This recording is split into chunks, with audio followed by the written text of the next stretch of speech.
and to be treated today. But before we move into today's business, I want us to quickly look at the votes and proceedings for Tuesday, the 16th day of December 2025. And I'll quickly run us through from page 1. If you have any observation or comment, kindly signify by the raise of your hand. Page 1.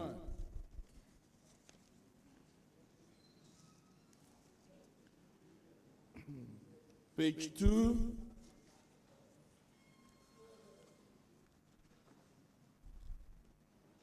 Page 3.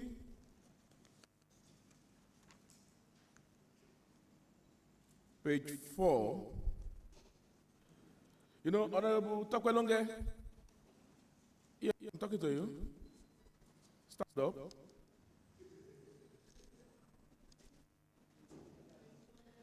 Yeah, you know why I'm not really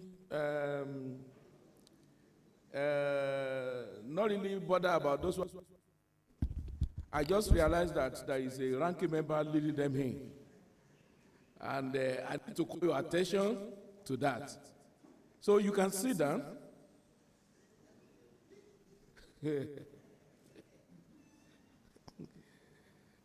Down. I think Tokwelonge understand that we have ranking in this house. I will continue to emphasize that. Page 4. Page 5.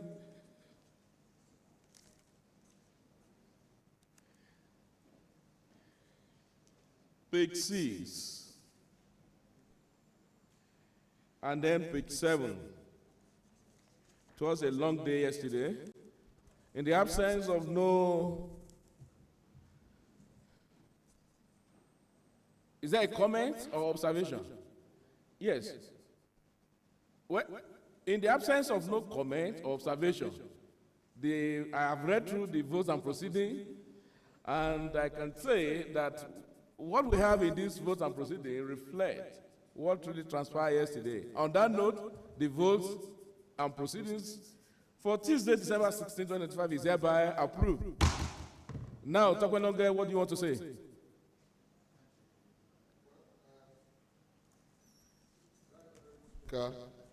Distinguished colleagues, events have overtaken my comments. Then sit down. If event has overtaken it, thank you. Well, you know you have a partner beside you who is a ranking member, and once he speaks, I listen to him, either by gesture or by whatever form. So you must give honor to whom honor is due. Thank you very much. That's on the lighter mood. Clerk of the House, any message from the governor? Right, Speaker, sir. No message from the governor. Well, I'm also informed members that after this plenary today, there's going to be a special executive session at the Speaker's Lodge.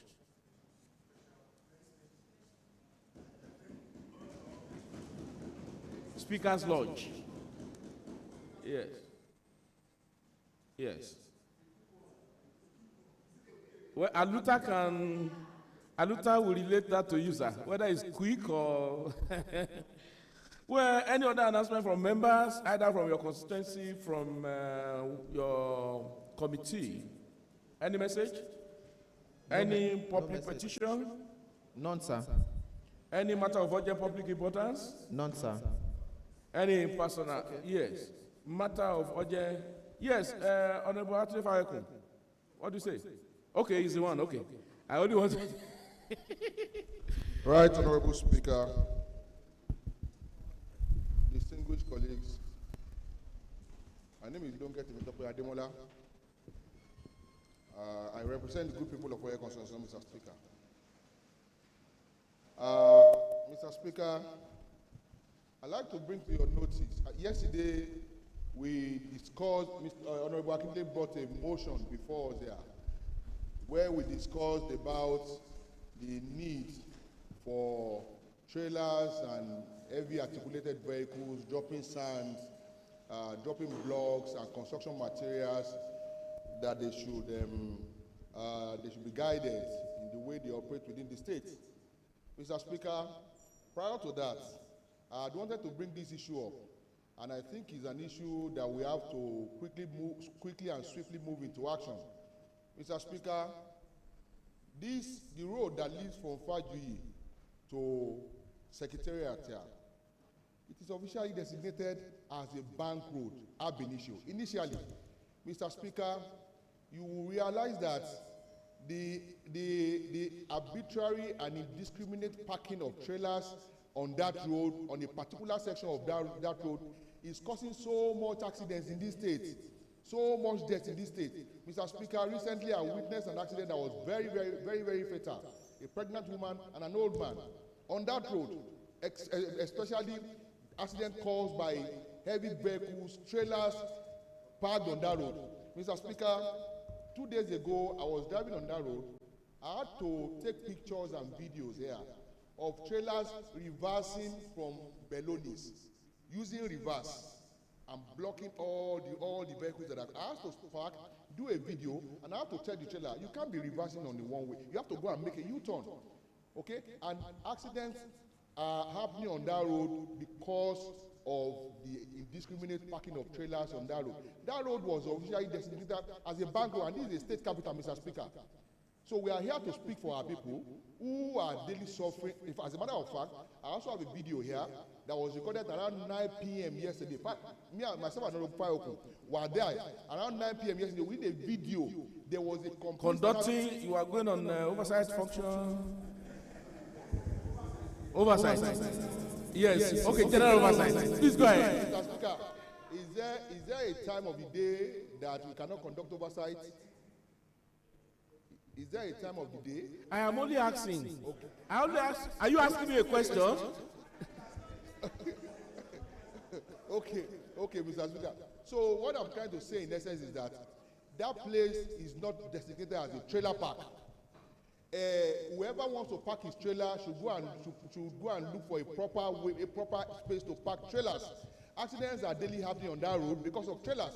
Yesterday around 9 p.m. there was a stampede, a complete standstill on that road. So, Mr. Speaker, I want to say with very profound respect that we should please find something to do to ameliorate the sufferings of the people. Thank you, Mr. Speaker. Well, Honorable Tokonoge, I must also thank you for bringing this to the notice of the House.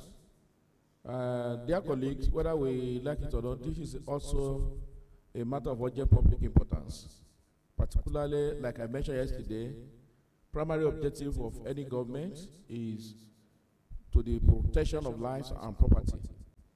And if a particular road now is now becoming endangered to our people, like you have said, at least I've heard report of in the last 2-3 weeks of multiple accidents on that road, and not just accidents that have claimed lives.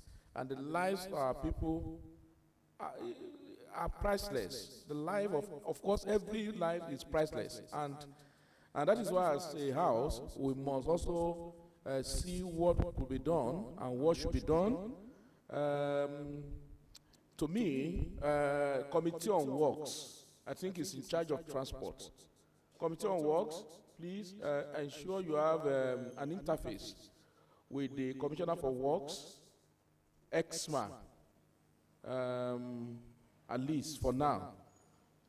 And that may also need to, we may also need to interface with the police, and particularly their traffic warding.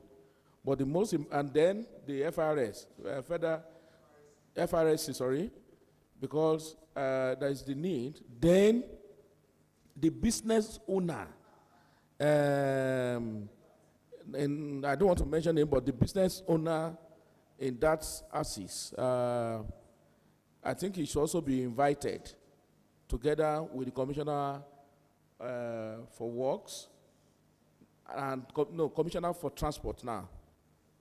Why, Chairman, please ensure that that is done. We cannot continue to allow the lives of our people to be so endangered. Who knows who is next? But it is our prayer that that will not be our portion. And that is why we must, as a matter of urgency, act. So, Chairman, as Committee on Works, please ensure that you quickly act on this. Yes, Honorable Femi Fatula. My name is Femi Fatula. I represent the Ikole Consensual. Mr. Speaker, I just want to add to those you mentioned that they should invite.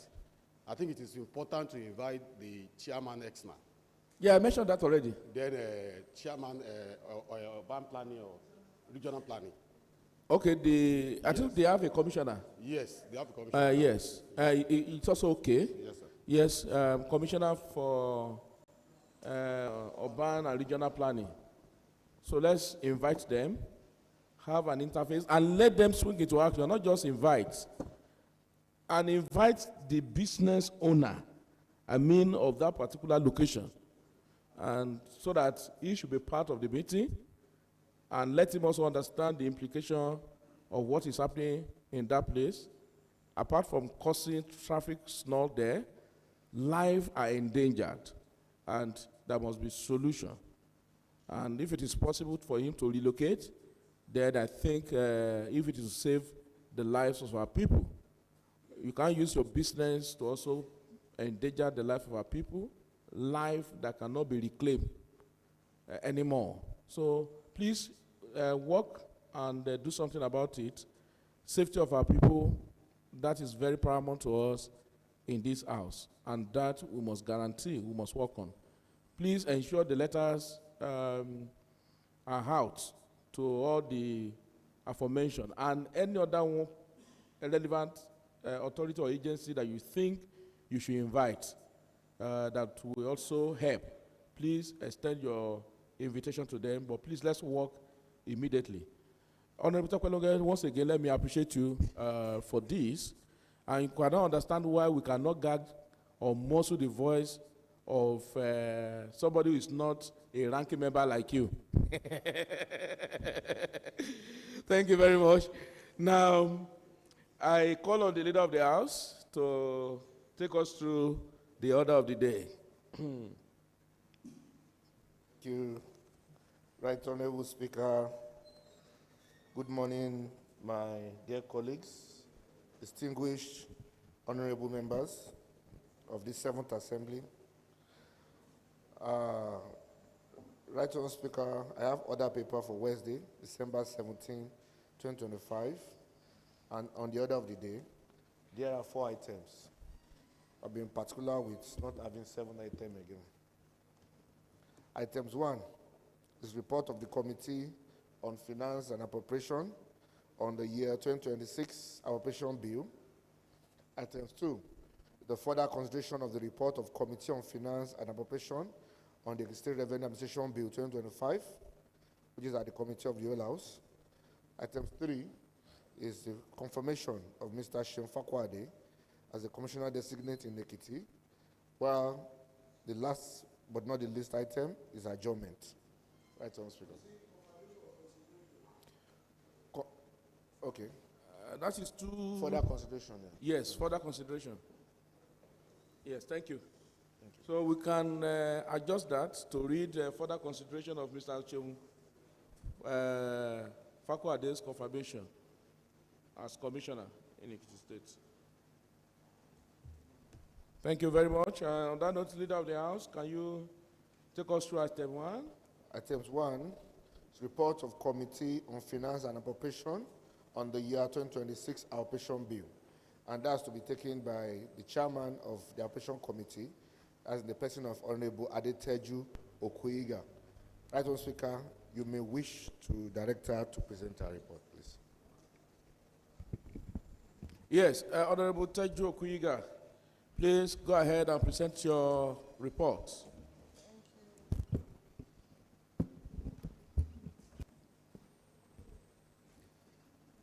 The Right Honorable Speaker, distinguished colleagues, good morning, good afternoon.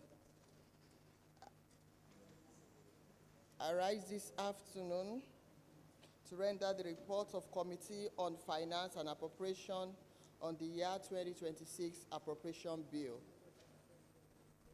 Preamble. In accordance with Section 12(1) of the 1999 Constitution of the Federal Republic of Nigeria, as amended, His Excellency Governor Biodun Abayomi Oyebanji presented and laid before the House a total sum of 415,572,070,139 naira and 44 kobo only as the budget for year 2026 in Ekiti State. Debate stage. The Right Honorable Speaker, distinguished colleagues, you will recall that at another legislative day, honorable members meticulously considered the general concepts of the money bill hallmarked budget of impactful governance, which was thereafter committed to Finance and Appropriation Committee, while other special and standing committees of the House became subcommittees of Finance and Appropriation in line with Order 12, Rule 96, 5A of Ekiti State House of Assembly. Activities of the committee. Review of 2025 budget.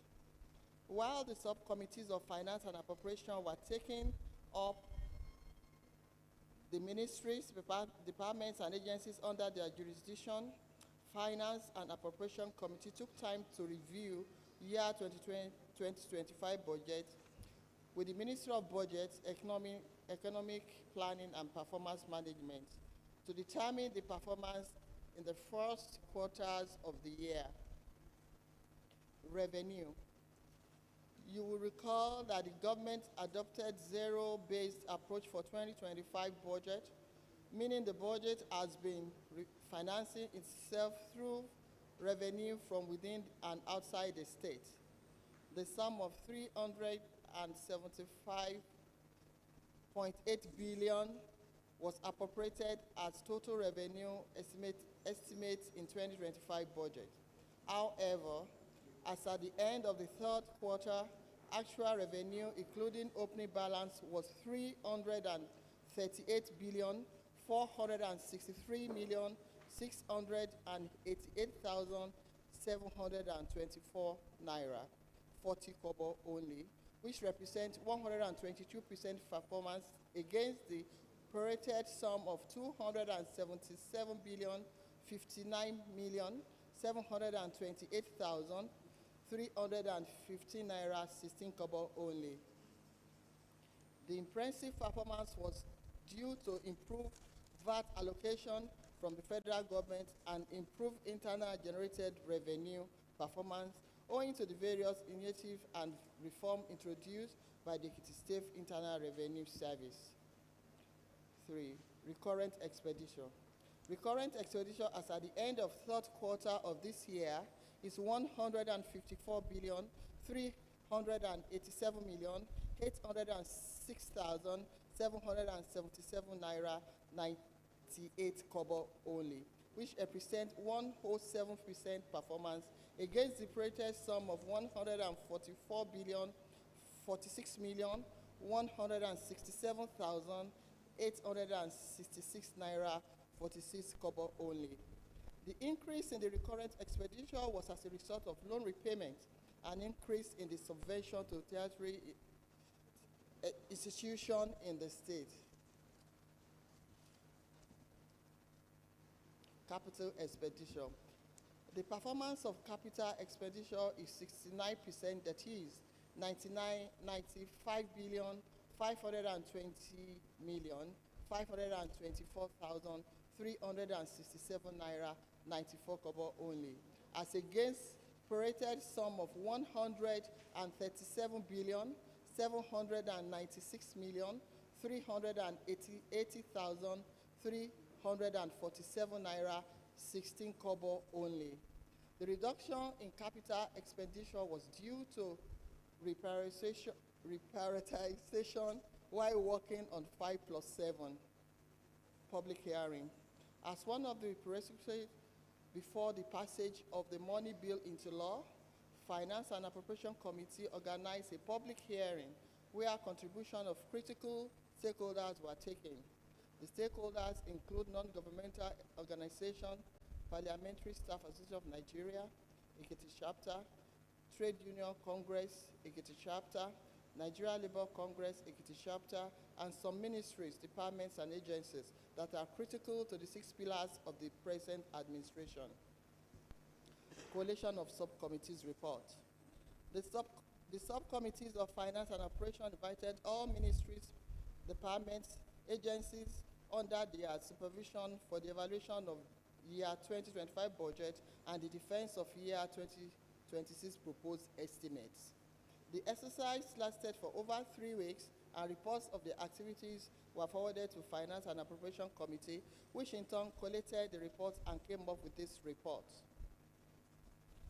Consideration of 2026 estimates and general observations. That a total sum of 415,572,070,139 naira and 44 kobo is being considered.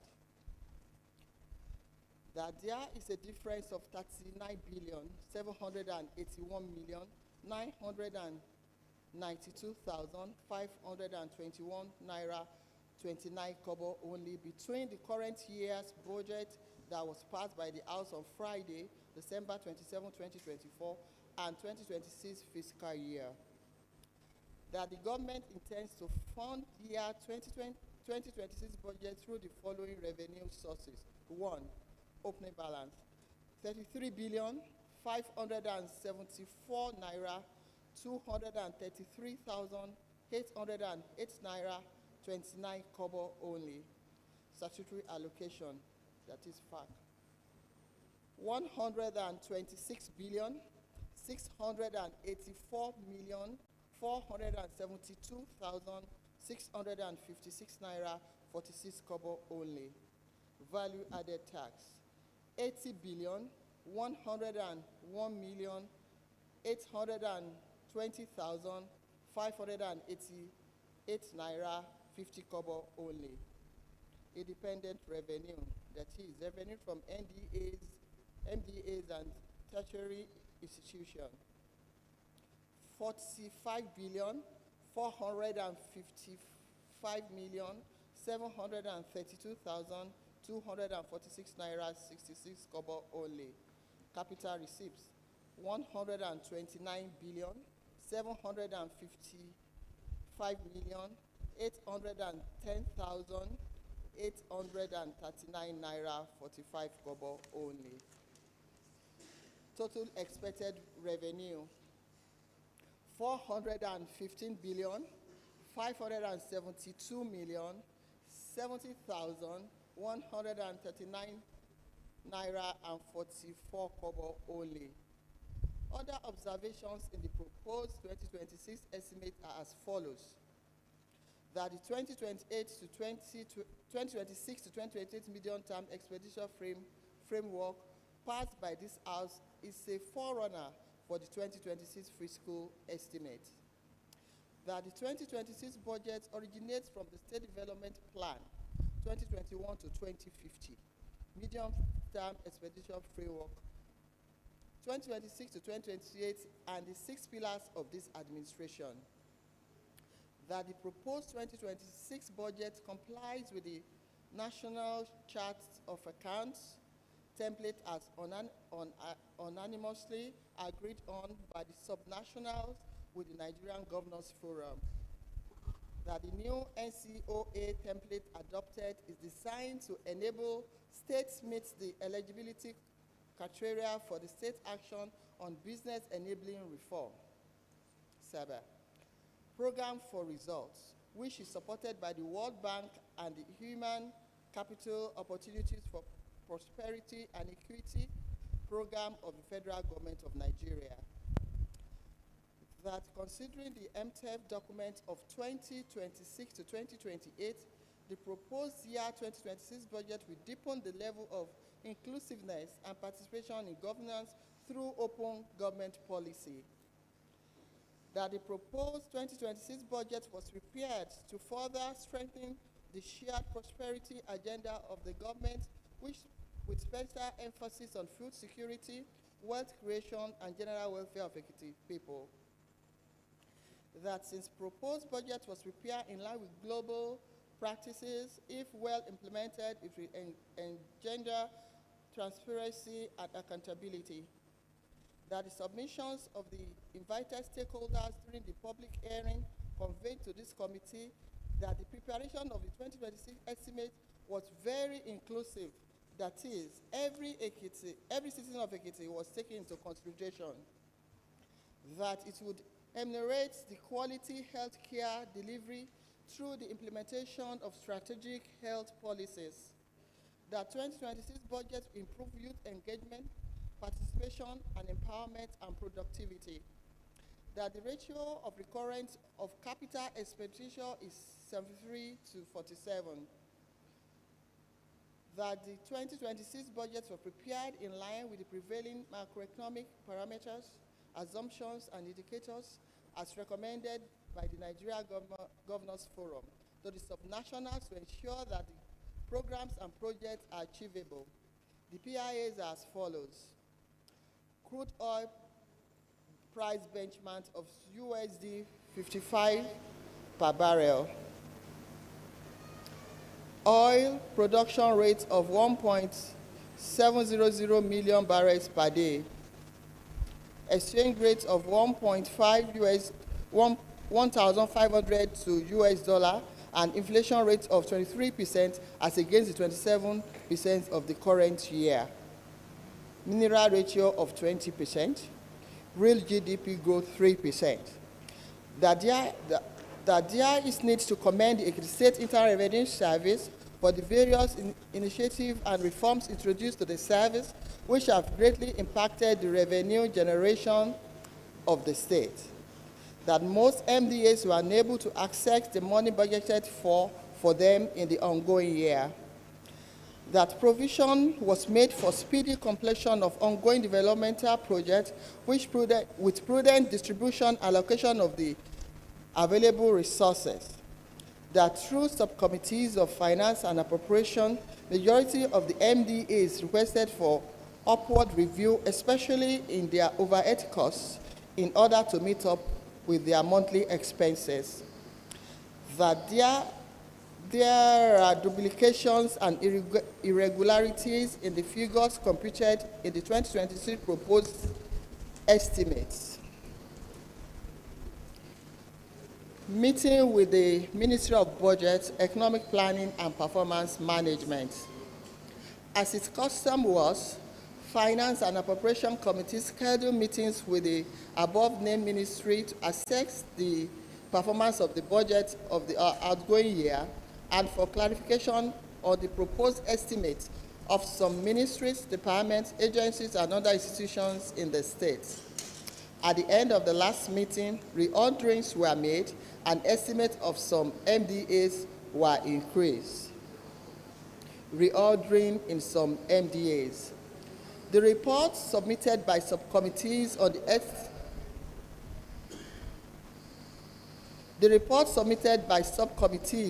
estimates of MDAs within their jurisdiction and the consideration of internal and external revenue expected by the state government for the year under review compelled the committee to do a thorough scrutiny. At the end of the exercise, reorderings were made for some ministries, departments, agencies, and other institutions in the state as requested, while ensuring others were well taken care of. Recommendation. The Right Honorable Speaker, sir, distinguished colleagues, I can assure the House that the year 2026 estimates cover all sectors of the economy. It is in the light of the above that Finance and Appropriation Committee is recommending the following for further consideration and approval of the House. 1. Recurrent expenditure. A sum of 221,832,839,071 naira 84 kobo only as recurrent expenditure, which represents 53% of the total budget under the following headings. Personnel cost. 62,634,450,601 naira 74 kobo only. Statutory transfer, that is personnel and legislature, 2,130,000,000 naira only. Overheads, 105,679,607,891 naira 72 kobo only. Statutory transfer, that is overheads and legislature, 6,016,270 naira 86 kobo only. Grants and subvention, 39,599,077,504.40 naira 59 kobo only. Statutory transfer, that is grants to judiciary, 5,354,686,762 naira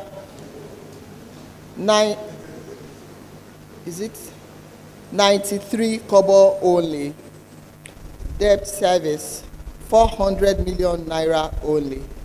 Capital expenditure by sector, a sum of 193,699,231,067 naira 60 kobo only, which represent 47% of the total budget as capital expenditure under the following headings. A. Administrative sector, 17,079,719,110 naira 98 kobo only. Economic sector, 140,985,183,820 naira 40 kobo only. Law and justice sector, 9,077,710,887 naira 99 kobo only. Social sector, 26,556,617,248 naira 23 kobo only. In addition, the committee is recommending that upward reviews for some MDAs as identified by the committee be approved by the Committee of Supply, that reprioritization be allowed to ensure optimal performance of some MDAs, that some MDAs surpass the internal generated revenue allocated to them in the current year budget, the percentage should be higher in 2026 budget. Other upward review as requested by other MDAs through the subcommittees be kept in view to be attended to during 5+7 revised budget. Quarterly monitoring and tracking of budget by Finance and Appropriation Committee as expressly stated in the rules and standing orders of the State House of Assembly be observed. Since all standing committees of the House were part of the process, they should ensure compliance on the part of the various MDAs under their charge. As this year's budget can only be financed by revenues, joint efforts should be made by all honorable members at various committee levels to monitor the internally generated revenue of the MDAs to ensure the realization of the year's budget. The House of Assembly be carried along in all the projects that are to be executed this year for monitoring purpose and purpose in all the constituencies. That the Ministry of Budget, Economic Planning and Performance Management be commended for job well done in compiling 2026 budget. In conclusion, Mr. Speaker, dear colleagues, is a total sum of 415,572,070,139 naira and 44 kobo only, comprising recurrent expenditure and capital expenditure, is being proposed to the Committee of Supply for final consideration and passage into law in adherence to global standard of January to December budget cycle. Appreciation. The committee appreciates the Right Honorable Speaker, the entire honorable members, the clerk of the House, and all committee clerks for their tremendous contribution to this year's budget process. Thank you all, and God bless. Committee members, Honorable Adeteju Okuiba, Chairman, Honorable Idowu Sunday Odebumi, Vice Chairman, Honorable Barrister Iyabo Okeme, Member, Honorable Femi Fatula, Member, Honorable Femi Akindele, Member, Honorable Ebenezer Ayorinde, Member, Honorable Bosede Olowekere, Member, Adeniyi Arinola Fusho, Mrs. Clerk, Committee Clerk. Thank you, Right Honorable Speaker, and distinguished colleagues. Well done. Well done.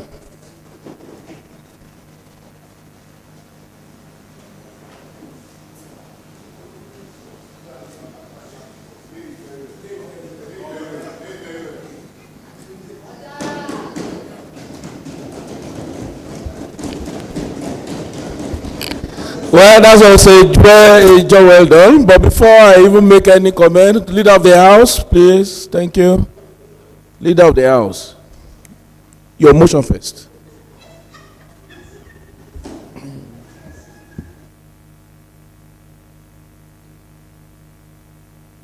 Thank you, Right Honorable Speaker. Dear colleagues, we have before us the report of the Committee on Finance and Appropriation on the year 2026 Appropriation Bill. And I would like to move the motion that this House adopts this document as a working document, and as we need to further consider it. Thank you, Right Honorable Speaker.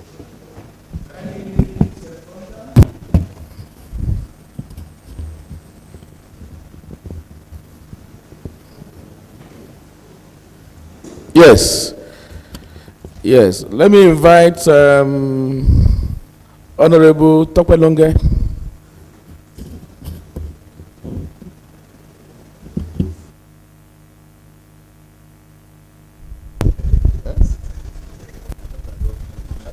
Right Honorable Speaker,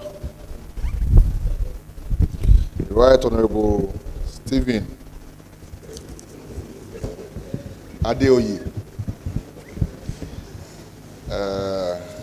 Aribasoye,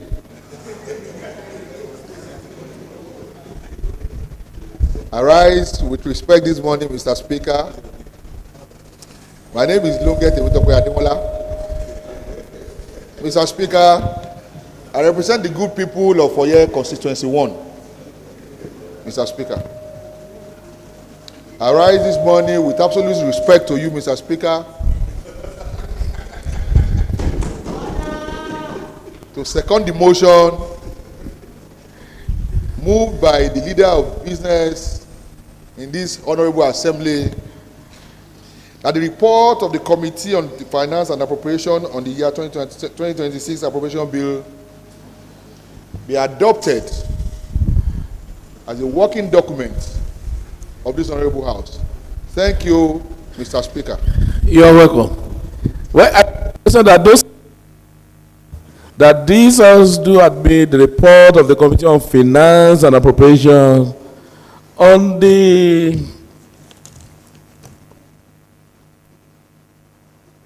year 2026 Appropriation Bill as a working document of this house. Those in favor say aye, and those against say nay. The ayes have it. Let me commend this committee for presenting, though we still consider it at the Committee of Supply, but for rendering a very, I would say beautiful, because the person who actually read it is such a beautiful personality, and a beautiful person rendering a very beautiful report on a very beautiful day at a very beautiful hour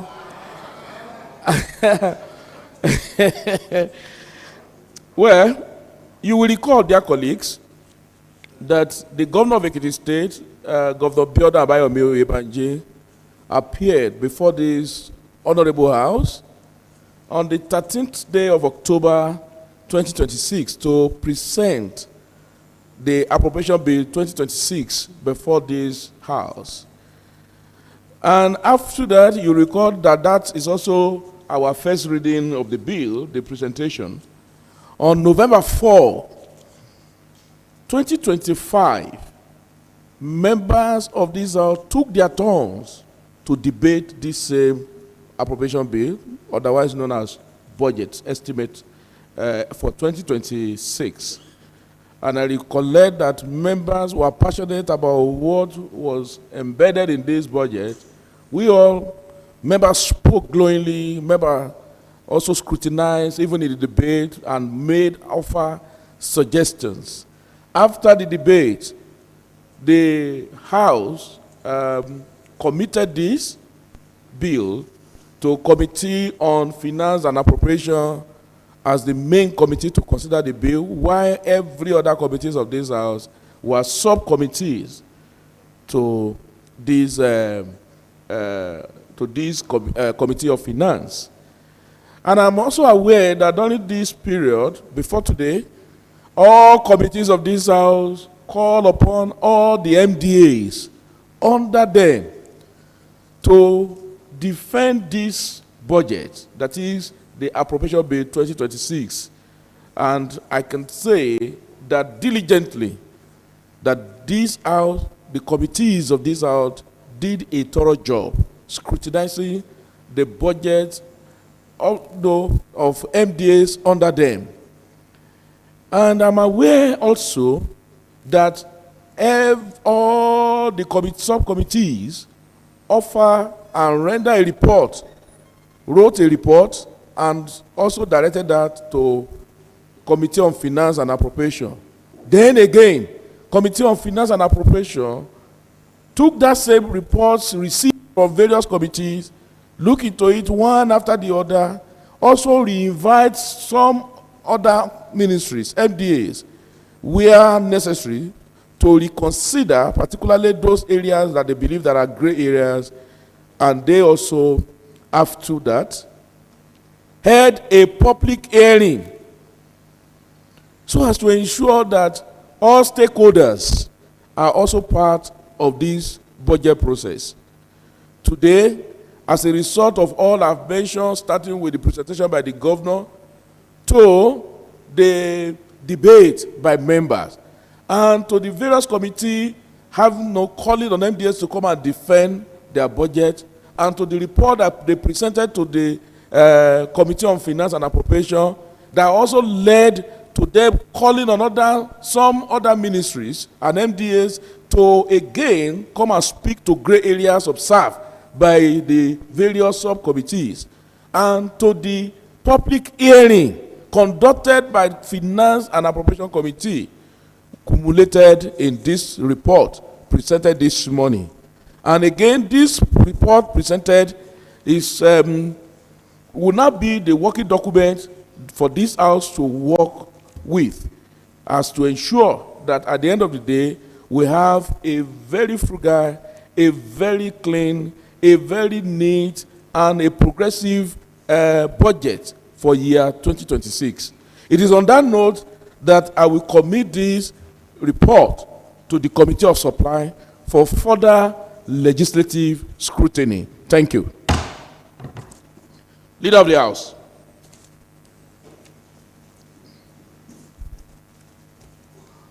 Honorable Speaker.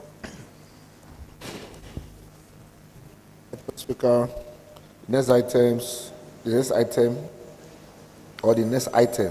items 2 and 3, requires that we. Who is that? You will recall that yesterday, after several debates and consultations on the report of the Committee on Finance and Appropriation on the Revenue Administration Bill, we require that we should Do Second time, please can you take that phone?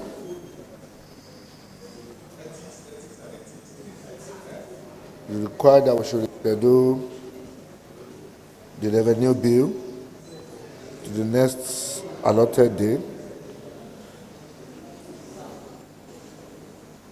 So in order to take items 2 and 3, I would like to move the motion that this House dissolves to Committee of the Whole for further consideration of the report of Committee on Finance and Operation on the State Revenue Administration Bill 2025, and also for further consideration of Shefako Ade's nomination. No, Mr. Shefako Ade, the Committee of the House had already is at plenary. Okay. So it's not going back to Committee of the House. Okay.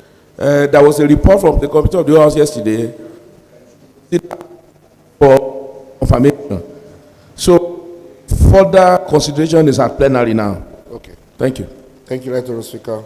So to amend my motion requesting to dissolve to Committee of the Whole for further consideration of the report of Committee on Finance and Operation on the State Revenue Administration Bill 2025. I so move, Right Honourable Speaker. Thank you very much. Second. Yes, thank you. Honorable Tony Adaramodu.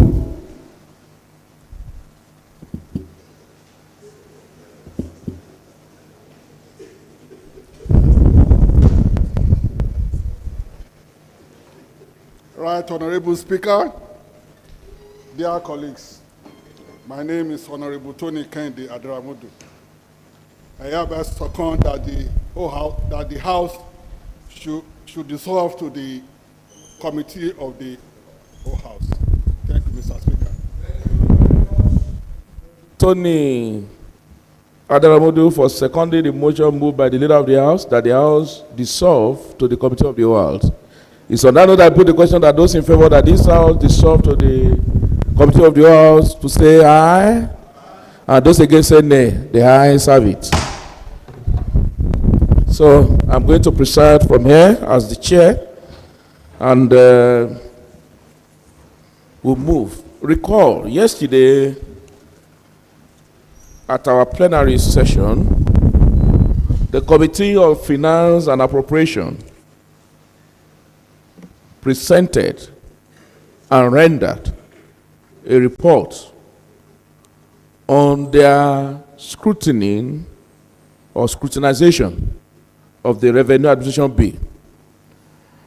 And were told that a public hearing was also conducted to ensure that the bill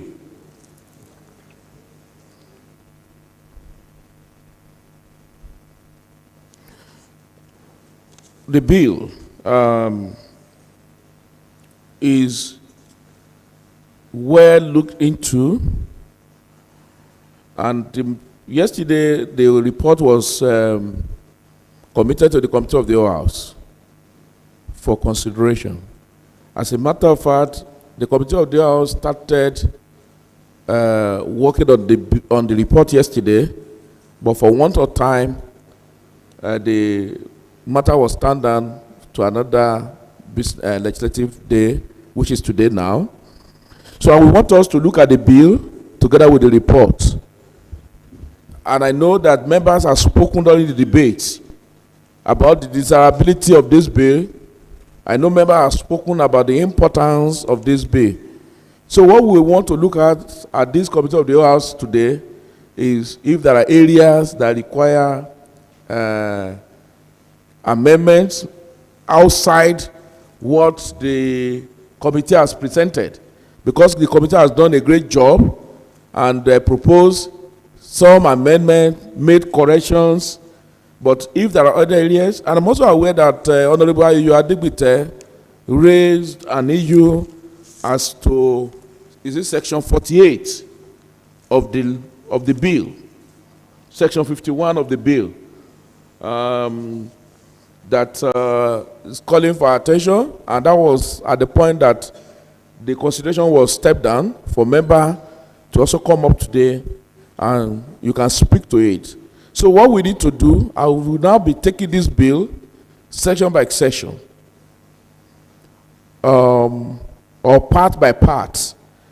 So if you have any observation in any of the parts, just raise it. Today we are not speaking to the desirability anymore. You have done that. We are not speaking to the importance of the bill anymore. We have done that at debate. But we are now looking at the bill clause by clause to see if there are areas that require further amendment outside the reports given already, or anything that you think we should do on it. That is what we did. So I am going to take us through. You know that the title is Ekiti State Revenue Administration Bill 2025. I believe there is nothing wrong with that one. And with a title, a bill for a law to make provision for the administration and collection of revenue due to the government of Ekiti State and local government councils in Ekiti State to establish the relevant administrative structures and for other matters connected therewith. Now, I need to ask this question because it will agitate the minds of people out there too. In view of the recent judgment of the Supreme Court, even though the implementation has become so difficult, but we also not shy away from it, most especially that, again, in the recent case of Osun State, AG Osun State versus Attorney General of the Federation, a judgment that was delivered just last week, even though it became an obiter in that it was a different thing, but the Supreme Court also alluded to the fact that local government is an autonomous tier of government. I deliberately put this question that what is our view as members of this House on this particular bill, also giving power to EKRS to collect revenue on behalf of the local government.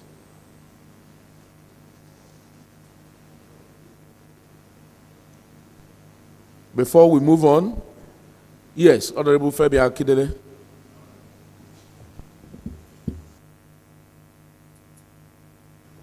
Thank you, Right Honorable Speaker, dear colleagues. Good afternoon. My name is Honorable Femi Olanrewaju Akindele. I represent the entire celestial and terrestrial bodies of Record Revenue Constituency 1. Right Honorable Speaker, that particular session, that particular area of the bill in question, I've personally sent a written note to the man in charge of this tax law. And I did that since last year. And I referred them to relevant sections of the Constitution where it is clearly spelled out that the revenues will be collected by the local government. Thankfully now, the Supreme Court has affirmed over and over again the autonomy of local government. And that is not in doubt anymore. The Supreme Court has reaffirmed the position of the local government as an autonomous part of the federating unit. And there are clearly spelled out areas where local governments are supposed to generate revenue. This area has been taken away from them with this bill that is about to be passed nationwide. And I'm not preempting anybody, and without prejudice to any law that is existing law. If anybody should take this for interpretation or further questioning beyond the state or beyond the issue of generating revenue, I'm very sure if AGON as a member, as a body should take this up in the court of law, they are likely going to be favored because it is clearly spelled out in the Constitution the areas where they are to obtain, to generate their revenue. And such area has been captured by this tax net, the so-called tax net. The area has been captured by this so-called tax net now, and without making appropriate amendment to that relevant section of the Constitution. Right Honorable Speaker, this is my humble submission and opinion. Thank you. I had seen it further. I asked this question is just to be well educated before we move on, and also to the people at home, for them to further understand effect of whatever we do here. I don't want them to see us as a rubber stamp. That is a view. I may not totally agree with that view in a way. Please, I'll come to you, Honorable. Let me take Tokwe Lunge first.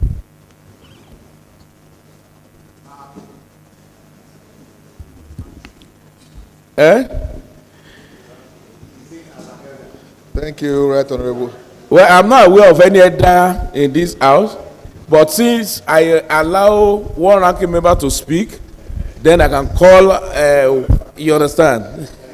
Thank you. Right Honorable Speaker, distinguished colleagues. Yeah, you are right. We have some genuine dance among us. Like I keep Jamil, Woni, I mean, Madam. Yes, please go ahead. Right Honorable Speaker, distinguished colleagues, once again, my name is Lunge Temitope Ademola, and I represent the good people of Oyo Constituency, Mr. Speaker. Mr. Speaker, with your kind permission, I want to read from the 1999 Constitution of the Federal Republic of Nigeria as amended. Mr. Speaker, Section 7 of the Constitution states that guarantees the system of local government through democratically elected councils, mandating each state government to establish these councils via state law, outlining their structure, functions, and finance, ensuring local participation in development, and establishing an economic planning board for the area. Mr. Speaker, the local government is a creation, according to the 1999 Constitution, Section 7. The local government is a creation of the law made by the State Assembly. Therefore, if that is correct, Mr. Speaker, let me get you again. I said the local government administration okay. is a creation of the State House of Assembly law. Yeah. Because the House of Assembly has a mandate to make laws creating the State House, the local government.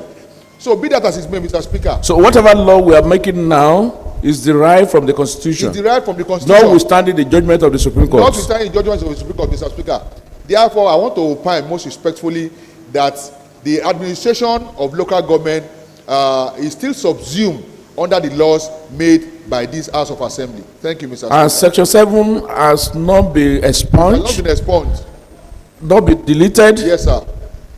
And it's still sacrosanct. Yes, sir. Thank you. Thank you, Mr. Speaker. Thank you. Yes, that's another view. Yes.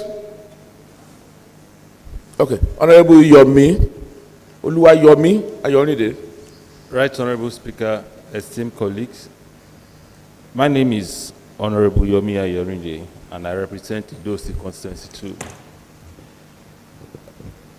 The concern shared by Honorable Olanrewaju is quite genuine, and we brought this up during our interface with the tax administrators in Ekiti State. And they showed us several statutes, agreements, and understanding that has been reached by the local government authority in Nigeria, Algon National Body.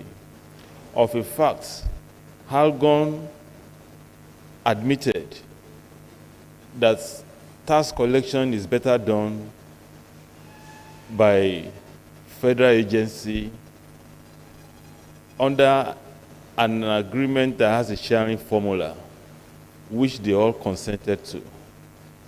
Right Honorable Speaker, esteemed colleagues, some of the DFA in our local governments were part of the drafter of the bill before us. So they are part and parcel of this law we're about to pass.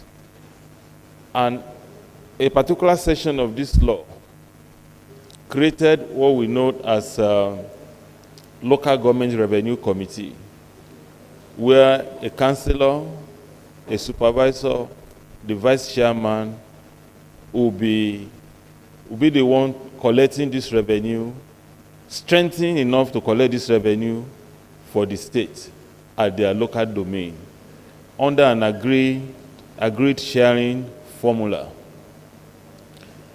Right Honorable Speaker, nothing will be lost. The local government stand to benefit more under this regime, according to this law, and evidence. There are evidences in the law to support that. Thank you so much, sir. So much, Honorable Oluwayomi Ayorinde. Let me take Honorable. I'll come to you, Honorable Babatunde, but let me take another Babatunde, who has always called himself baby lawyer, so that he won't say because he's baby, we are not recognizing him. Honorable Babatunde, okay. Thank you, Mr. Speaker, dear colleagues. I am Honorable Babatunde Oke, representing Ikere Constituency 1. Mr. Speaker, the issue that we are discussing, I'm trying to lay my hand on a particular judgment because I read it, I think mid this year.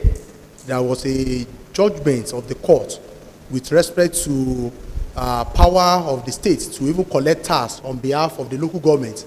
Now, what this means is that the state is only acting as intermediary. The fund actually belongs to the local government.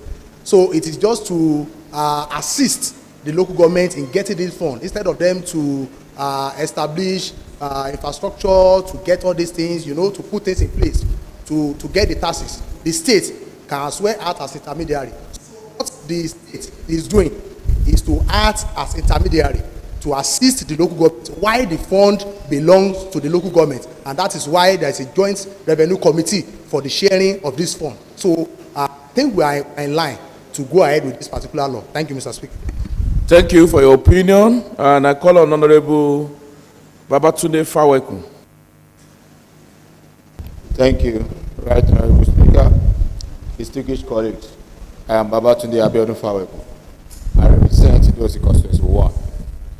In my opinion, in as much as we recognize local government as an autonomous entity, I believe if EKRS will collect revenue on behalf of local government, it should be an agreement between EKRS and the local government. There should be a kind of agreement, not for a law to compel them to collect revenue on behalf of the local government. There should be, as an autonomous body, they can collect revenue for them. But are you aware that this house Yes.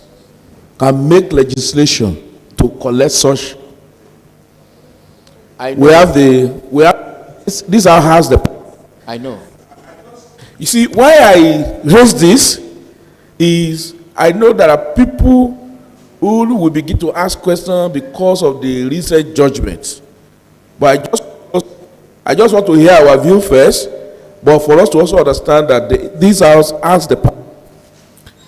Even though the local government, by judgment of the Supreme Court, yes, autonomous, but administration of same local government by what Honorable Tokweloga has earlier raised falls under the House of Assembly. We are to enact law. We can also, the same power, we derive that power to also enact law that can allow revenue generation, not that the money still go back to them, and we can now empower EKRS to be the collector, while certain percentage will go to EKRS for their services and the money goes back to them. I think I just have to come in at this junction. I think that's okay. It's okay, Mr. Speaker. Thank you. I understand. I was part of this house when we passed the local government administrative law.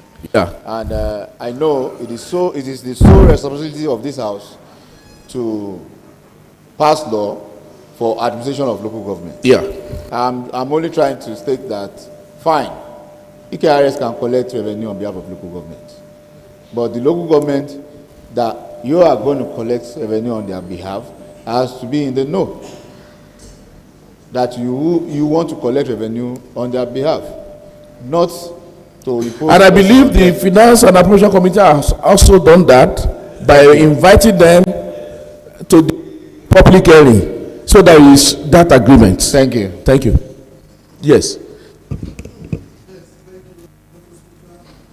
My name is Honorable Latif Oluwole Akanle, representing Ekiti East 2. So in the line of the discussion and contribution of Honorable Ayorinde, I just want to remind us of the matters in the law, volunteer, not fit injuria. The local government, as an arm of government, has consented to the fact that the EKRS can assist them in collecting revenue on their behalf because of their incapability to effectively and efficiently do such a job. So on this note, I support the line of argument that we should allow it to rest, except they have complaint from their end. Thank you. I so submit. Let me, lastly, so that we can move straight now. Number one, let's do it this way. Those who are against against state collecting on behalf, they are very right. And those who are also saying, yes, state can do it, they are very correct. You can, right? Correct. I said, yes, taxes or collections that are specifically assigned by law, constitutionally, cannot be imposed by the state. However, the state, by legislation through the House of Assembly, can also set up agencies to collect such revenue on behalf of the local government. And that is exactly what this law is all about. From there, we can now move. Or you don't agree with me? That is the position of the law on that. So we can now move.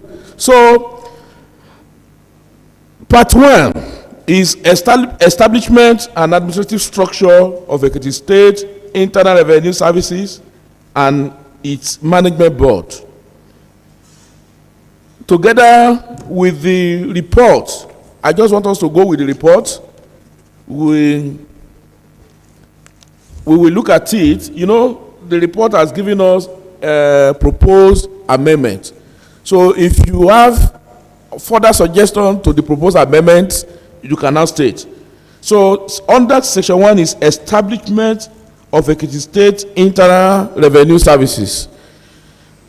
Under section 2 is establishment and composition of the management board for the service.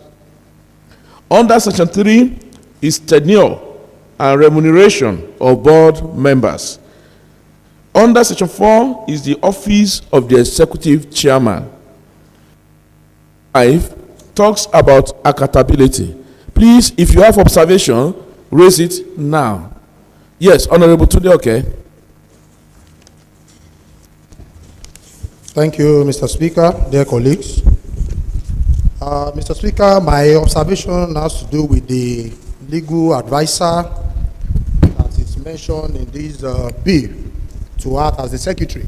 If you look at the executive chairman, of course, that's section 2, and it is repeated in section 6 as secretary to the board.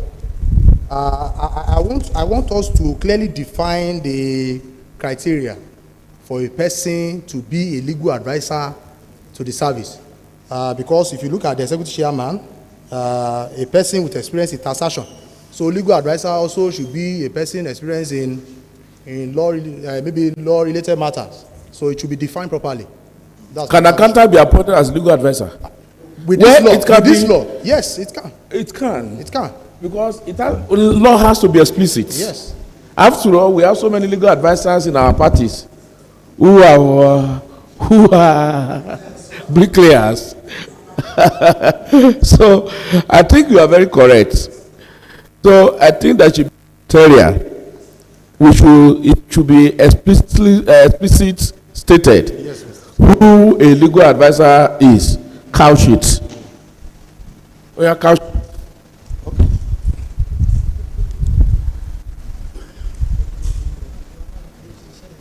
Leader of the house, we have to couch that.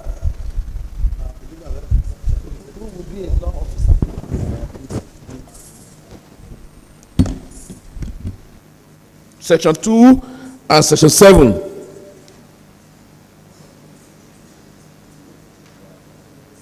Where is it again?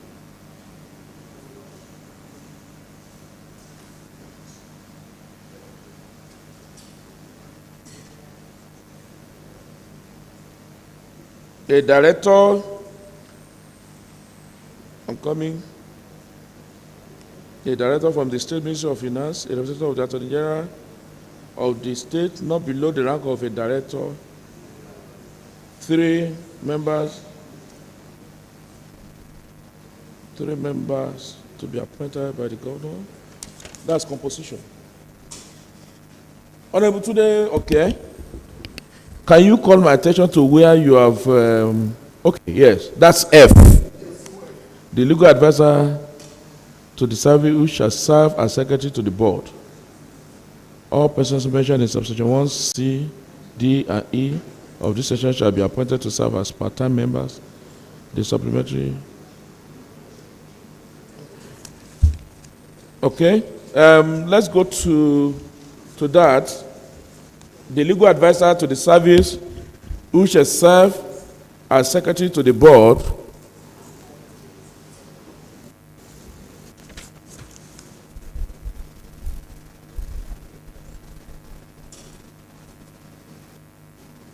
I'm coming on. Shall possess, let's just put it this way, shall possess relevant experience in law. What we have, Mr. Speaker, okay, is the legal advisor. Let's take note of that. That's the legal advisor to the service shall be a person with legal experience. A person with legal experience may not be a lawyer. Sorry. A legal practitioner. A legal practitioner of 10 years. Of not less than 10 years post-call experience. Clearer, the legal advisor to the service, who shall be a legal officer. Legal practitioner, who shall be a legal practitioner. Who shall be a legal practitioner, shall be the secretary to the board with a minimum of 10 years post-call experience. With not less than 10 years post-call experience.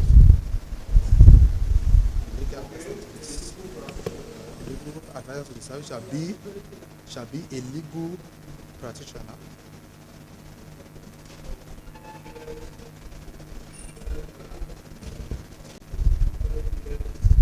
Who shall be a secretary to the board with. Yes.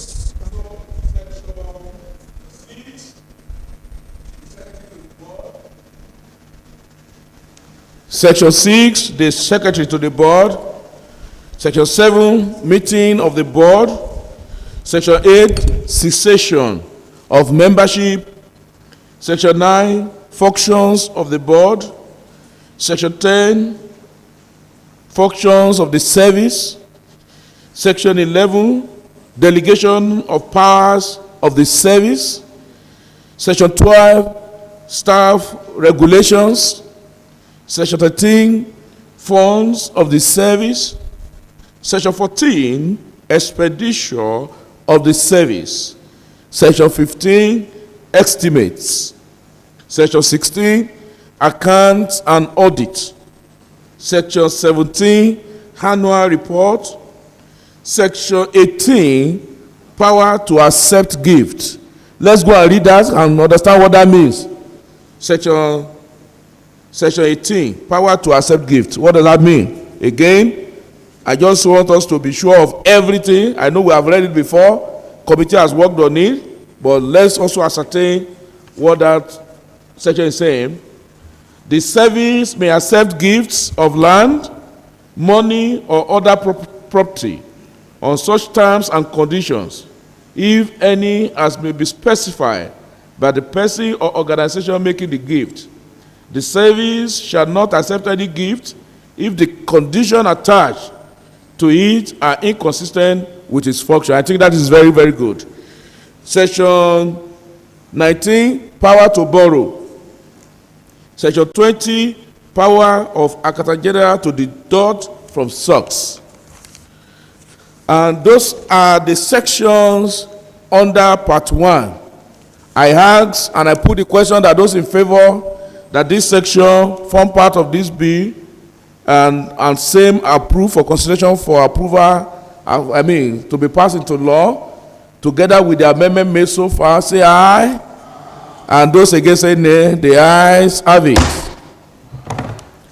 Also, under Part 2 now, we have, under Part 2 is the establishment, composition, functions of technical committee, the local government revenue committee. Now our the fear has been captured here.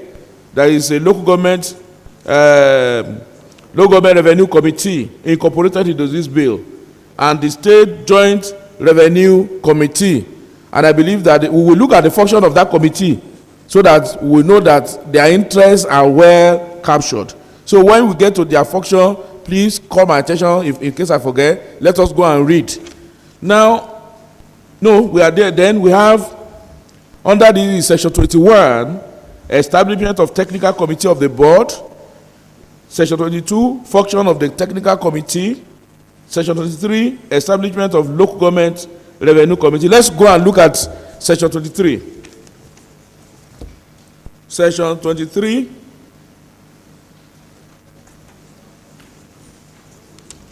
There shall be established for each local government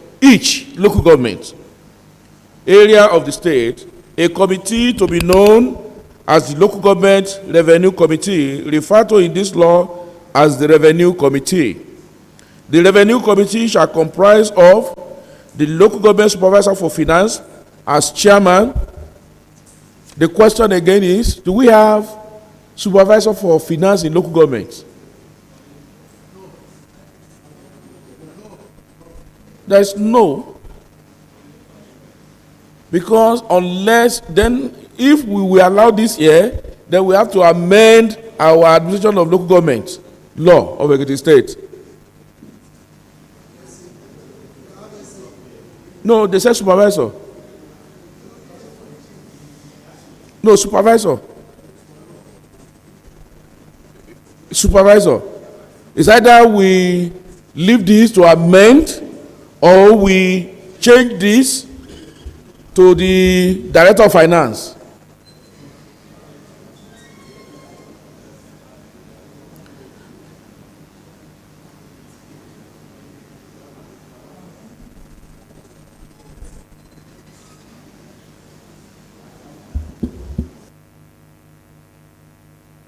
If you said the chairman, I think that should be a political head. Then let us go and amend our administration of local government law in Ekiti State to incorporate supervisor for finance. Why we leave this here? Or is there any supervisor managing finance at the local government level for now? We have supervisor for education. Sir, Honorable Latif Oluwale Akale. Honorable Latif Akale, make it easy. We have a supervisor for education, for environment, for works, and agri. So, but we can have special advisor on finance, just like they have special advisor on IGR. They are special advisor on IGR, so they can add finance to his portfolio. Yeah.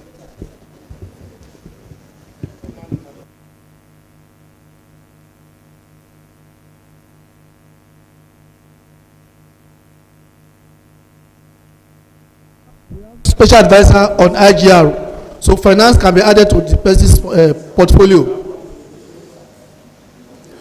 In that, if you don't put a special advisor on finance as the chairman, you now have a supervisor. Can the supervisor act? Let's leave it. Let's go and amend our local government administration of local government. I think that's better. Thank you. You see the reason why I said we should look into it critically. 3 local government councillors as members, then this is another issue. How will the supervisory councillor be the chairman where you have councillors?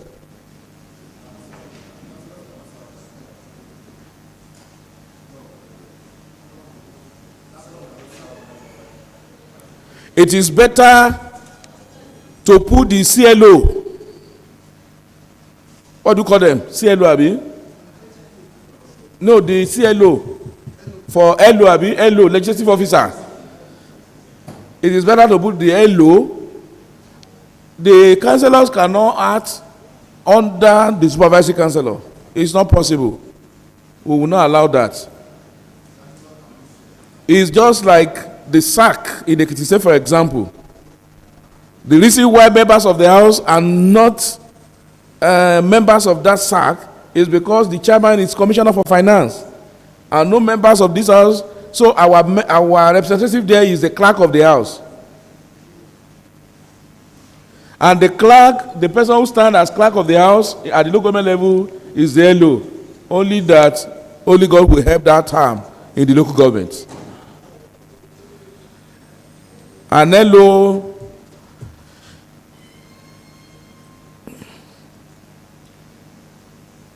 this be, okay. Let's look at it again. 3 local government councillors as members.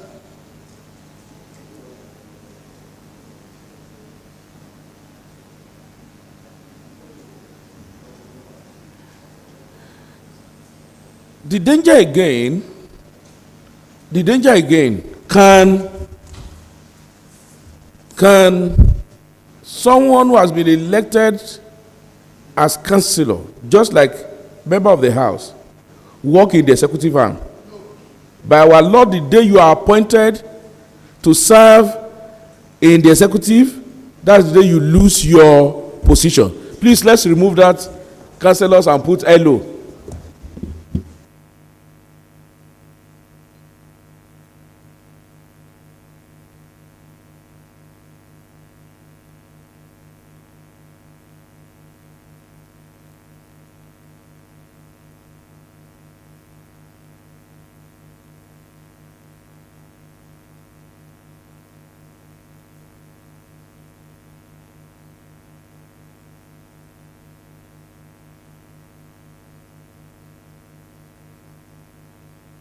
LO at the local government, remove councillors and replace with LO.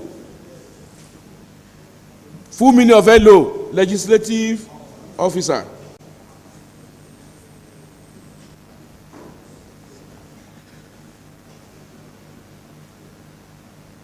Then let's add special advisor IGR.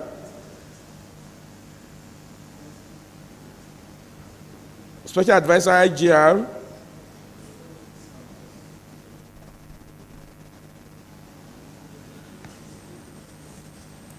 The legislative arm,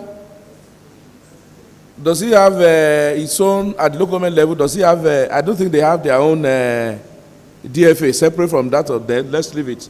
2 other persons experienced in revenue matters to be nominated by the chairman of the local government. To me, we will say one to be nominated by the local government chairman and one to be nominated by the leader of the House. I think that is better.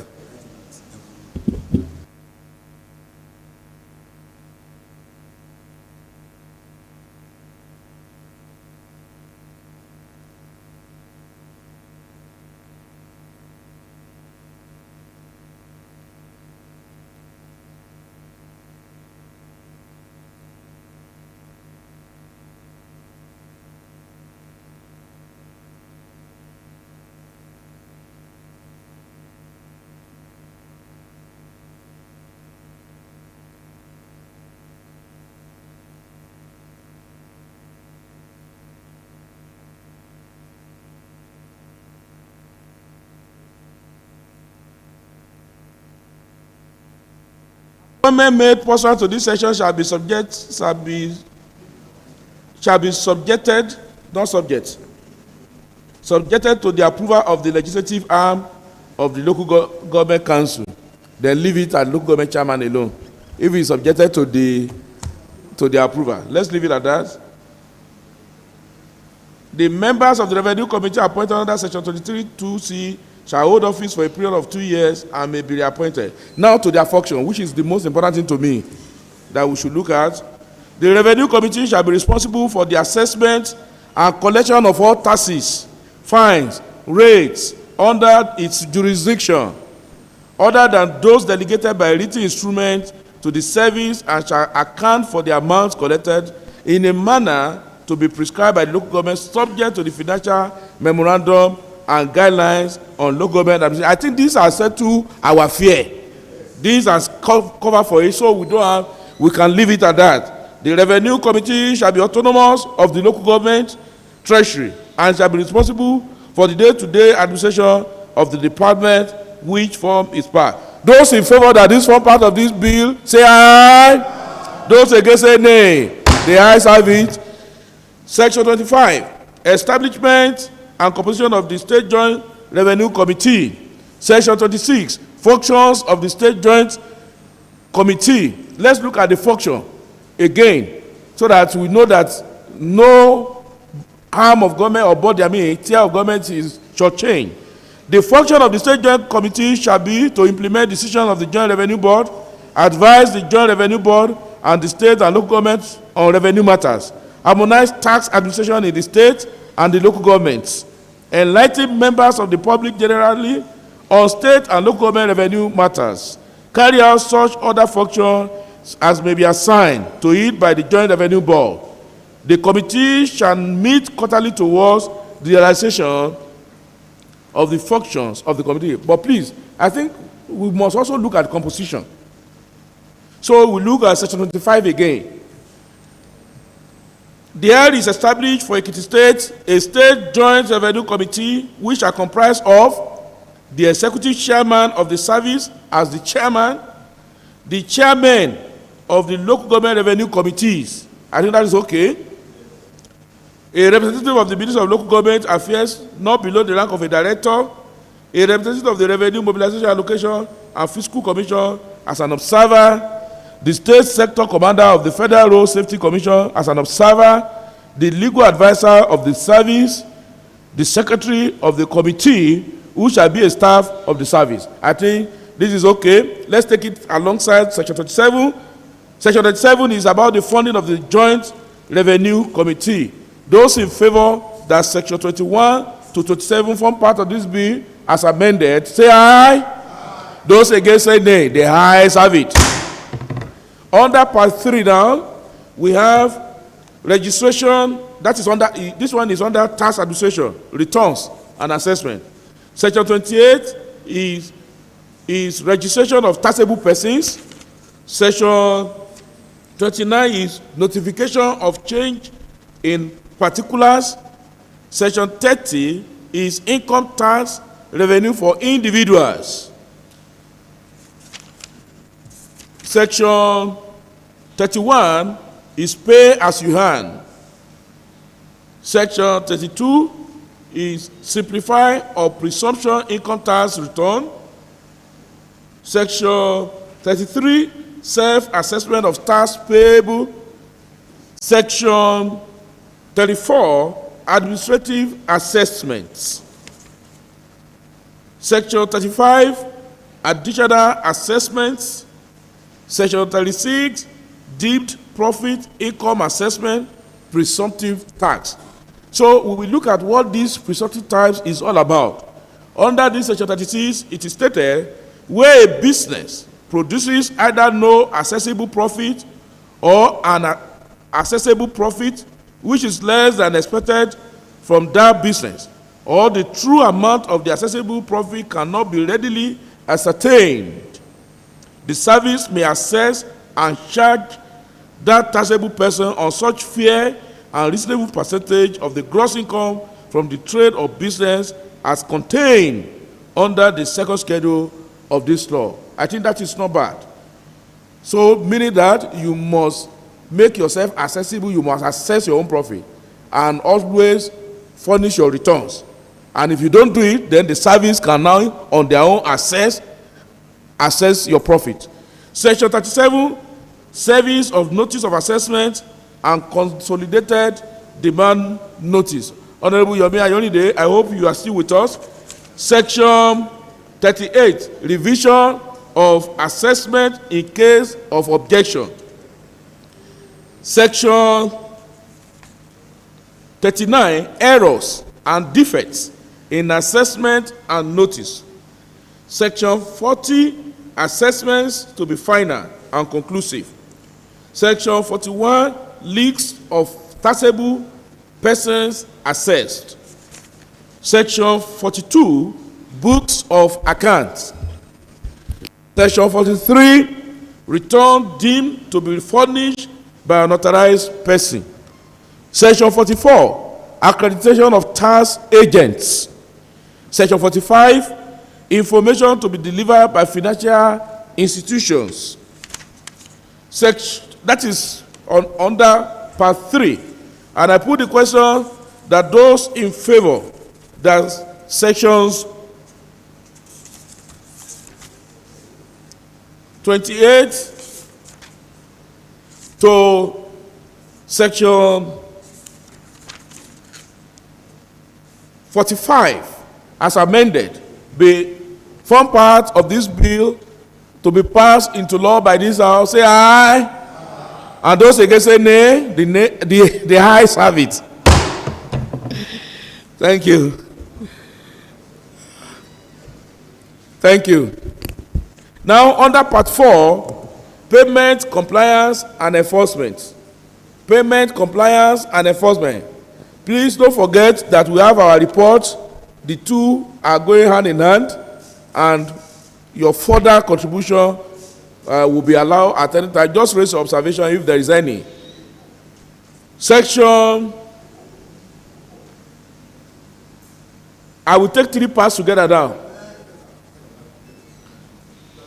Part 4, starting from section 46, I will take it up to part 4, 5, 6, 7, to part 7.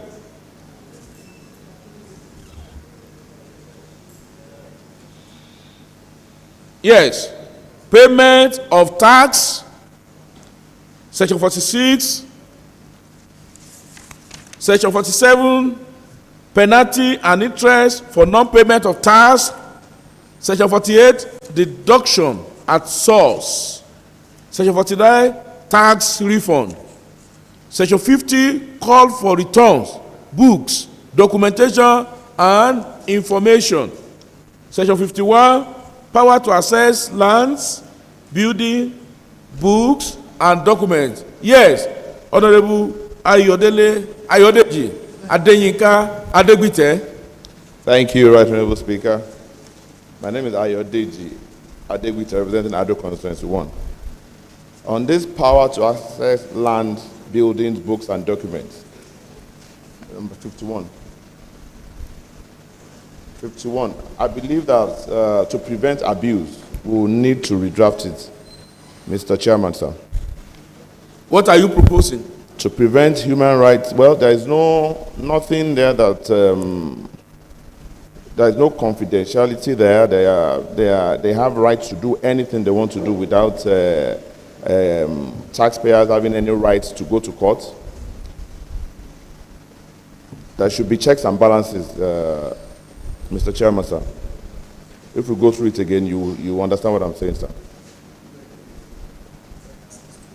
Let me read, since you have decided not to read. Let me read the section, then we'll now look at your fears.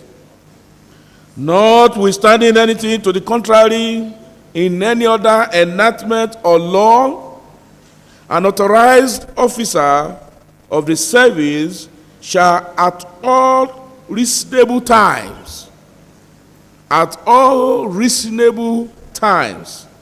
have free access to all lands, buildings, places, books, and documents in the custody or under the control of a person, public officer or institution, or any other person whatsoever for the purpose of inspecting the books or documents, including those stored or maintained on computers, servers, acting system, or on digital, magnetic, optical, or electronic media, and any property, process, or matter which the officer considers necessary or relevant for the purpose of collecting any tax under any of the relevant enactments or law.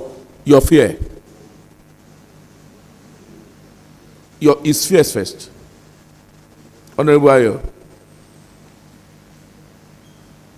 Thank you, Mr. Chairman. Unauthorized access, there is no prior notice.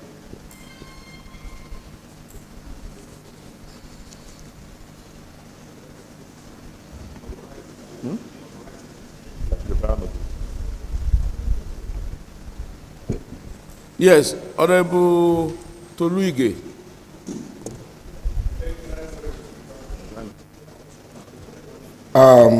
My dear colleagues, yes, this observation raised yesterday by Honorable Adebute, actually, I want to align with him. I went ahead to also do some little investigations because looking at that law, you'll see that the board is given a very open-ended power, and we need to be very careful about the use of such powers. Initially, as of yesterday, I was of the opinion that the enforcement is necessary for adequate execution of the enforcement ability. But I also went into other related acts. The FRS Act itself, the EFCC Act, the ICPC Act, and I see that there are elements of limitations to the powers that are given these agencies. It is important before the court that there should be warrants, there should be notices for access for such search, and also it's also stylishly in conflict with the constitution of the country because the constitution guarantees privacy. So if we give the Board of Internal Revenue the power to just enter anybody's premises without notice, without warrant, without limitations from other agencies, even the police, who is more powerful than the FRS, has such limitations in their Police Act. Even the FRS, that is the federal act that we are trying to tailor our revenue bill to they don't have such open-ended powers. So I want to propose that we need to put limitations in sections of this bill so as if there's a need for this board, if there's a need for them to investigate or access any place, it should be with approvals from relevant supervising. Of course, why I am also looking at it from the angle you are looking at it from, the word notwithstanding other laws is too. That is too. I think it's supposed to be even based subject to other laws, particularly when it comes to rights, fundamental rights. Because what this means is that this has even housed the FREP rule. You understand? Fundamental rights. Even banks cannot even release your document until you have. So the word notwithstanding is a bit. Is too open. Well, let me hear more views, Honorable. Well, why I will call you, you are the one who initiated it, but later. Or it is you, by our standing order, you must read your standing order. You must read your standing order very well. You cannot be called until every other person has spoken. So I will call you later. Yes, Honorable Tokwelonge. Yes, right, Honorable Speaker, distinguished colleagues. Once again, my name is Longe Temutokwe Ademola. I represent the good people of Royal Constituency, Mr. Speaker. Mr. Speaker, well, in my opinion, I will differ a bit with the earlier speakers. And why do I have a divergent opinion?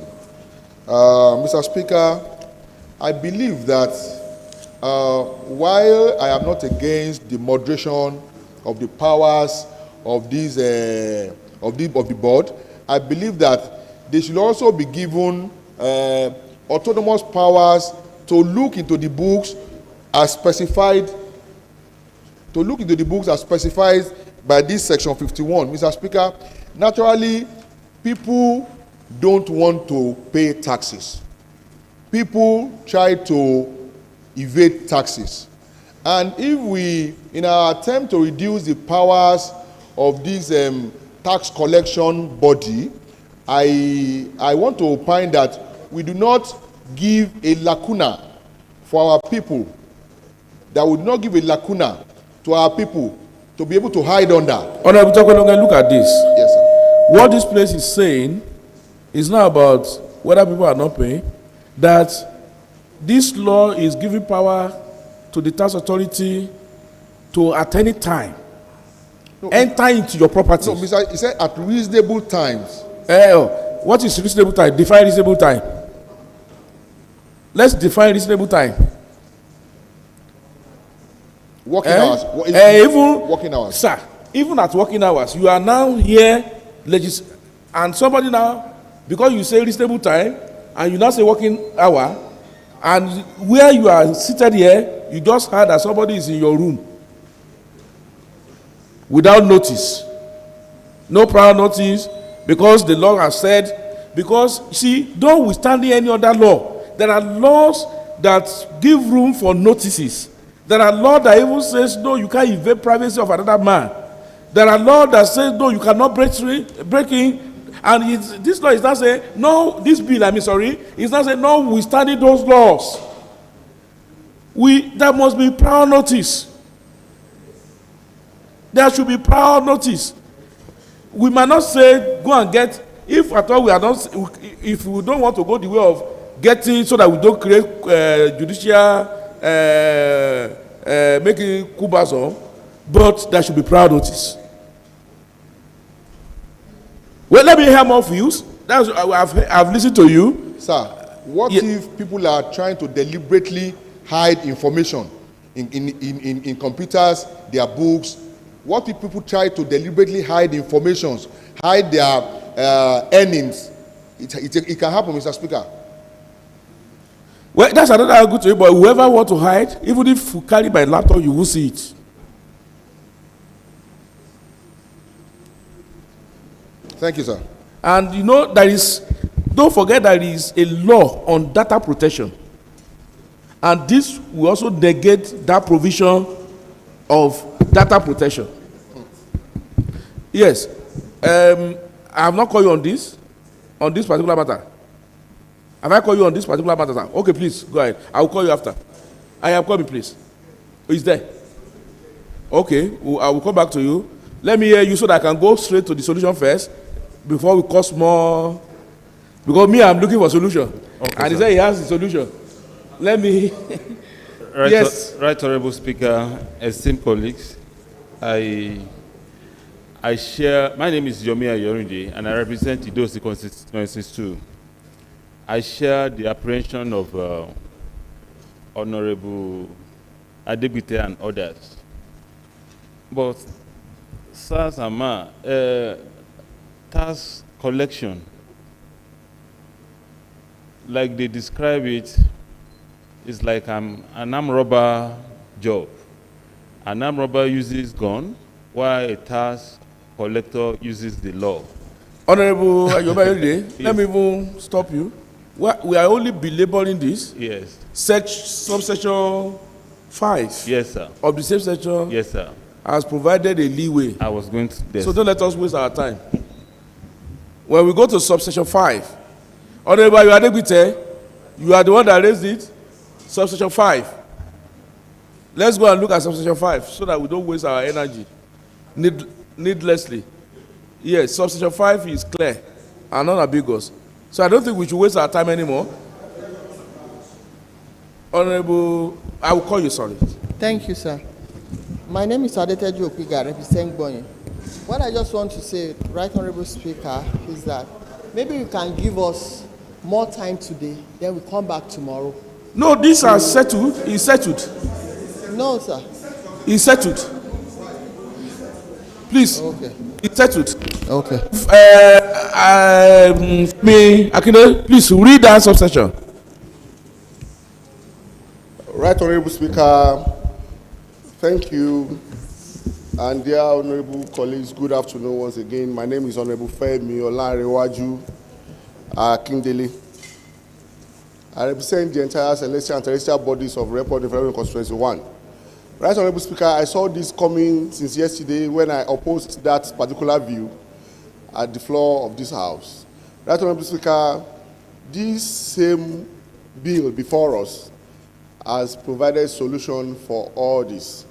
Subsection 5 of that particular section provides, with the leave of the Right Honorable Speaker, can I read? Notwithstanding subsection 1 of this session, the authorized officer or a person accompanying the officer shall not enter any private dwelling except with the consent of an occupier or pursuant to an authorization issued under subsection 6 of this session. Right Honorable Speaker, with that submission, I think this issue should be laid to rest. Thank you.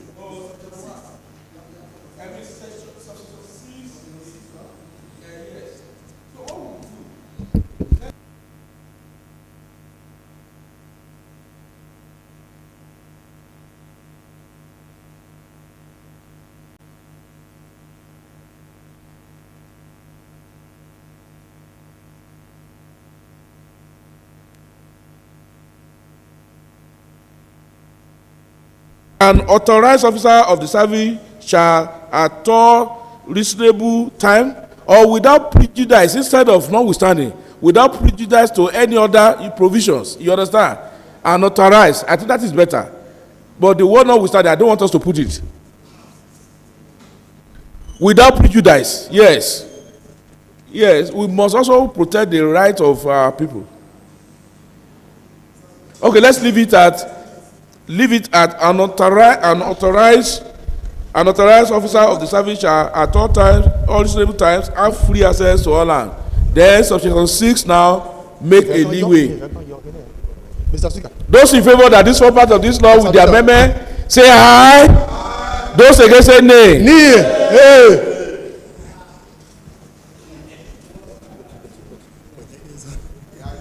So are you saying we should delete this session?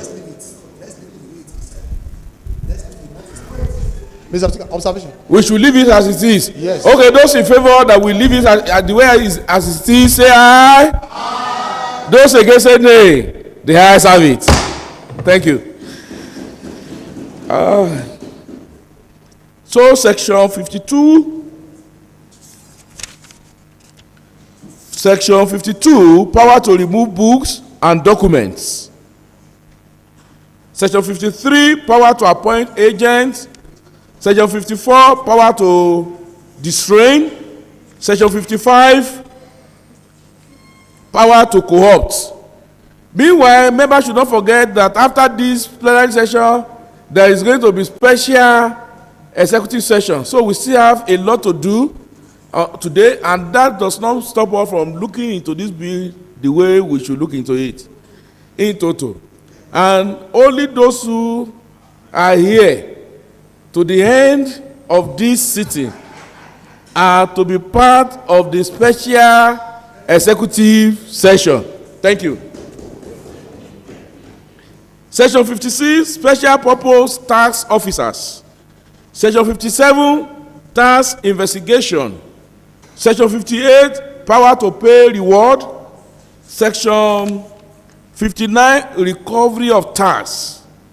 Section 60, designation of magistrates and high courts as revenue courts. Section 61, establishment of mobile revenue courts. Section 62, immunity from civil action, etc. Section Let's look at that immunity. An officer of the state, of the service or local government revenue committee in the state shall not be liable in any civil action or proceedings for anything done or said by him in the performance of his. It's okay. Performance of his duty. That is performance. And civil, not criminal. Is civil. It's only shielded from civil and not criminal litigation. Tó bá pààyàn sir. Tó bá pààyàn in the performance of his duty, this law does not cover for him. So it's only the civil. Now under part 5, offenses and penalties, section 63, failure to register. Section 64, failures to file returns. Section 65, failure to keep books. Section 66, failure to grant access for the deployment of technology. Section 67, failure to deduct tax.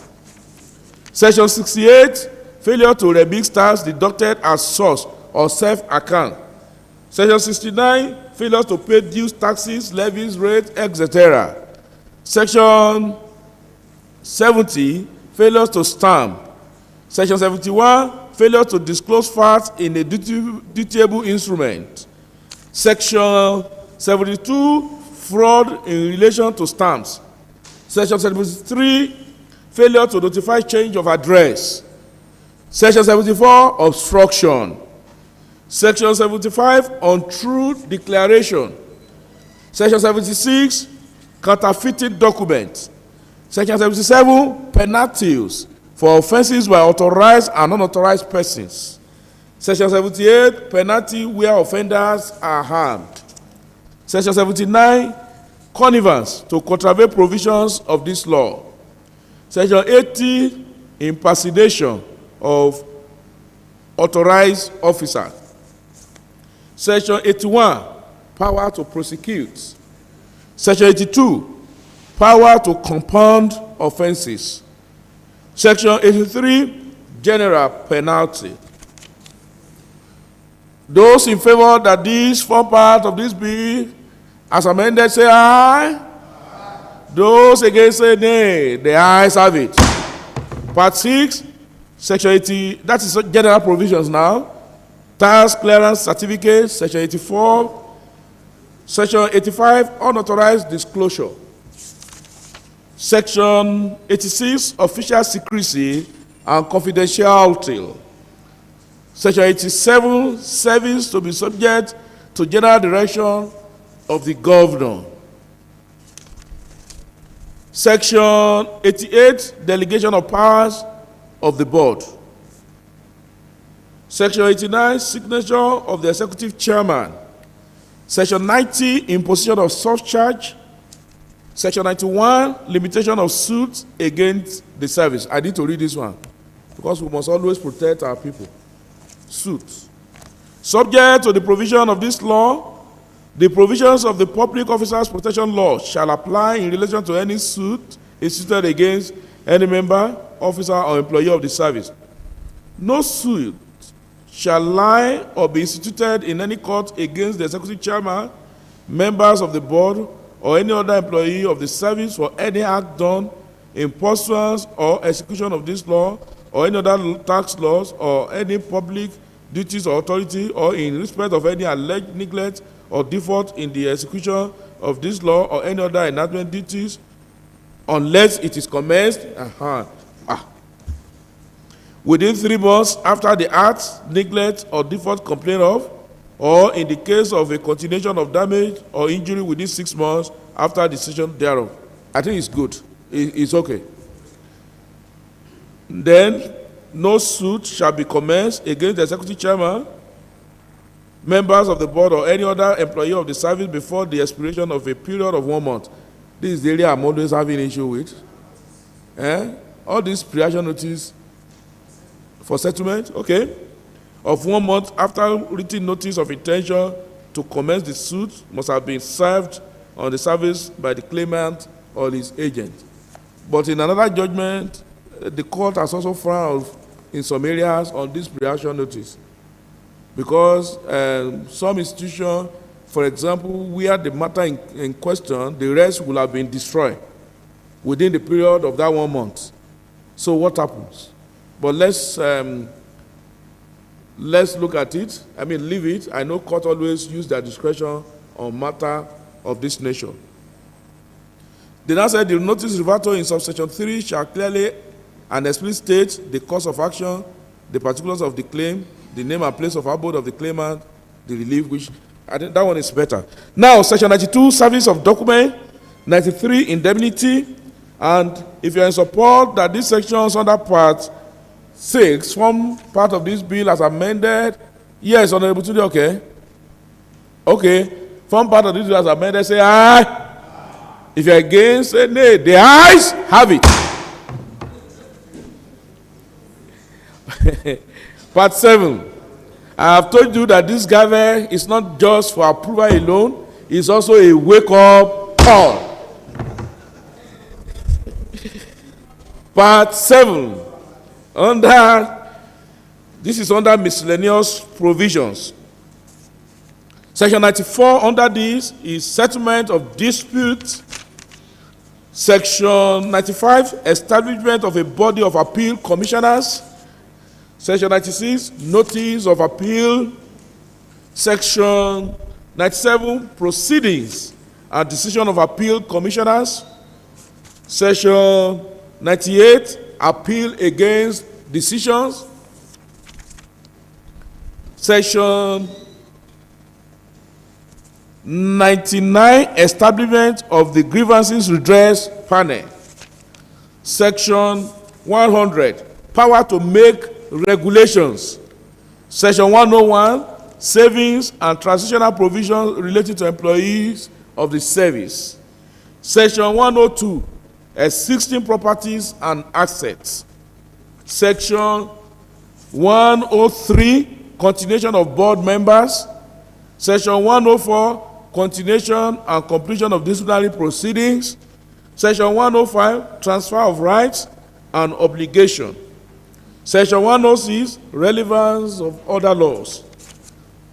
Section 107, interpretation.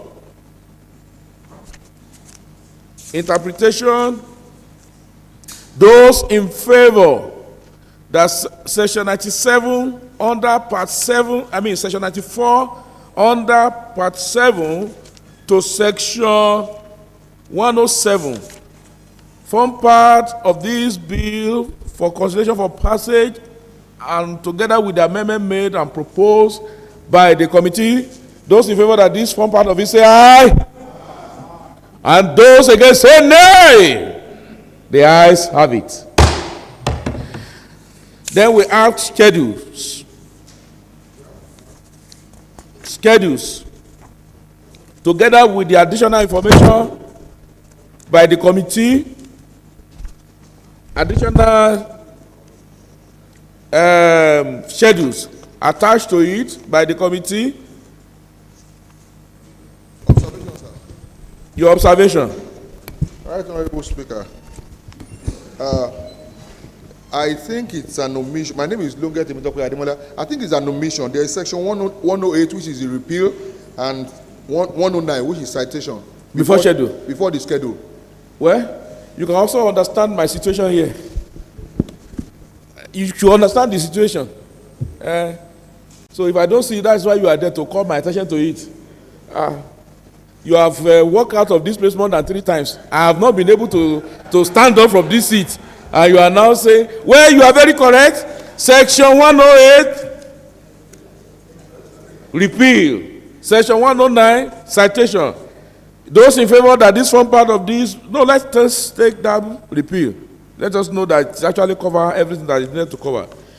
Repeal the Ekiti State Board of Internal Revenue Law 2019, the Ekiti State Board of Internal Revenue First Amendment Law 2020, and Hotel Occupancy and Restaurant Construction Tax Law 2022 are hereby repealed.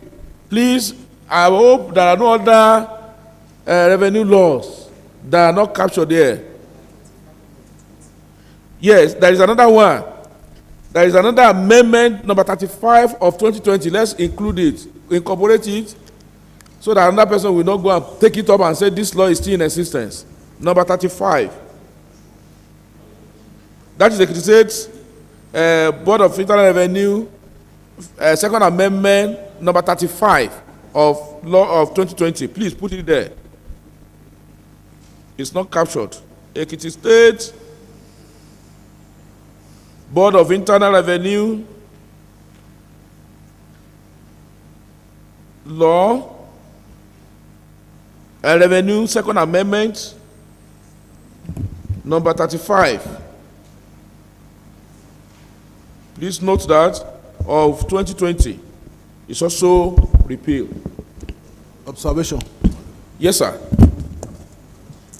Right, Honorable Speaker, distinguished colleagues, please let the committee in charge, and I want to reiterate this because I mentioned this when we were discussing about this bill, that all the relevant laws, the previously existing laws, right from the first assembly to the sixth assembly.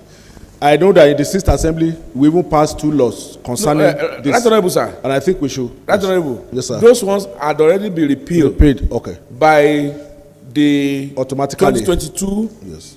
That 2019 repeal the ones you are referring to. Repeal. The 2022 also repeal others. Okay.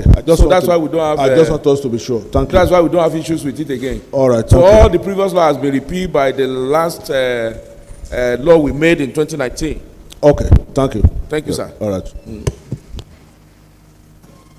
Those in favor that Section 108 and Section 109 form part of this law bill proposed for passage, together with the amendment, say aye.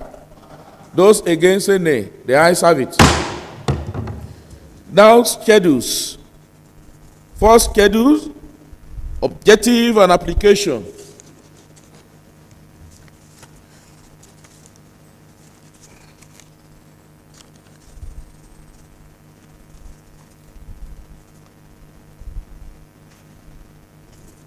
I'm coming, please.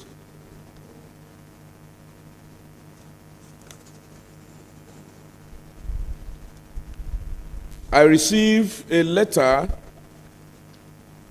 through the clerk from the Ministry of Justice, also seeking that we consider as an addendum to this law some schedules, and the whole essence is just objective, application, responsibility for collecting taxes, assessment and collection of taxes. So they actually is a schedule, not an additional to the section, but this is to give further details to the bill. And I will seek our indulgence to say that those in favor that the House accept this addendum to form part of this bill, say aye. Those against, say nay. The ayes have it. So Schedule 1, Schedule 2, clerk.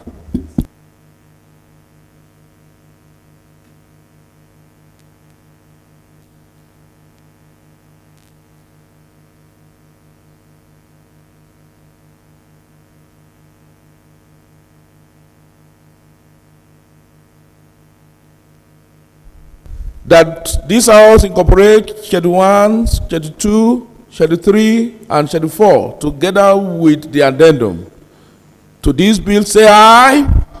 And those against, say nay. The ayes have it. This is the end of the consideration at the Committee of the whole House, the bill, State Revenue Administration Bill 2025. Leader of the House, and let me also thank you all for a great job. You know why this job is very easy? You have done greater part of it at the committee level. One thing I enjoy with members of this House is the way you always cooperate, particularly when there is a bill before another committee. All members also work together with the committee to also give our opinions, make necessary corrections, and that has been done at the committee level. No wonder we have that wonderful report from the Committee on Finance and Appropriation. as earlier mentioned, rendered by that beautiful, elegant lady. Which one is on? So, and that is why the committee of the house could do this today. If not, maybe we will still be here for another 1 week. But the job you have done and the debate, thank you for a great job. It's on that note I call on the leader of the house to move his motion. He loves to move motion. Thank you, Right Honorable Speaker. And I want to also appreciate my colleagues for their fantastic contribution. This shows that the Honorable House is very concerned about the plight of the citizens and our constituents. Thank you very much. Right Honorable Speaker, having exhausted deliberations on the report of the Committee on the State Revenue Administration Bill, I would like to move the motion that this House reverts to plenary to take resolutions from the Committee of the Whole House. I so move. Yes, seconder, and I call on Honorable Idowu Odebumi to second the motion.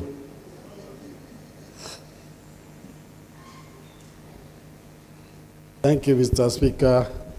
I thought by the virtue of where myself fall, maybe I'm no more part of this.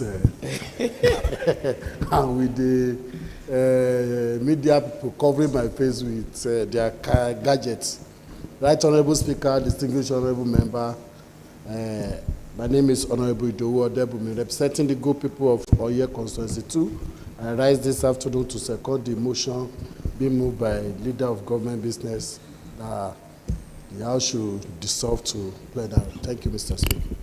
Thank you very much, Honorable Idowu Odebumi. For you to be so sure that you are still part of this house, then you will stand up again to give the report of what transpired at the Committee of the Whole House. Honorable Idowu Odebumi, you are called upon to render the report.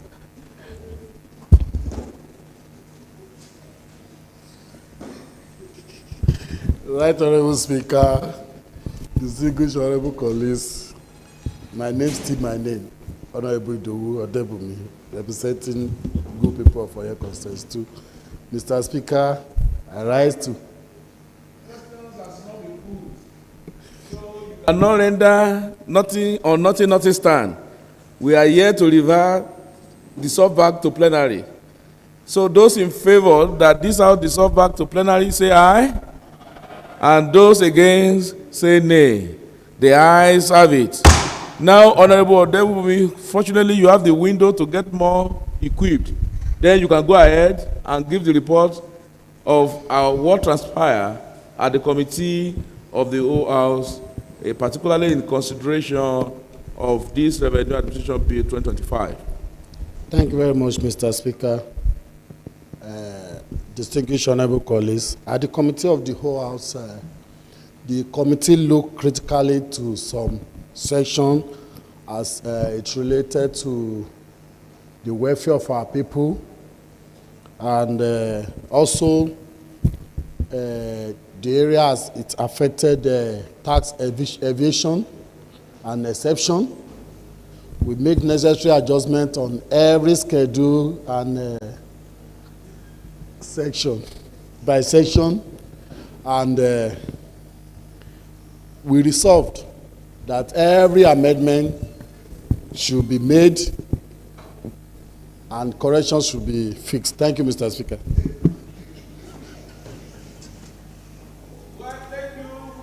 Honorable Idowu Odebumi, then to corroborate and confirm, and further corroborate what you have said, may I call on Honorable Babatunde Lawrence Idowu? Yes.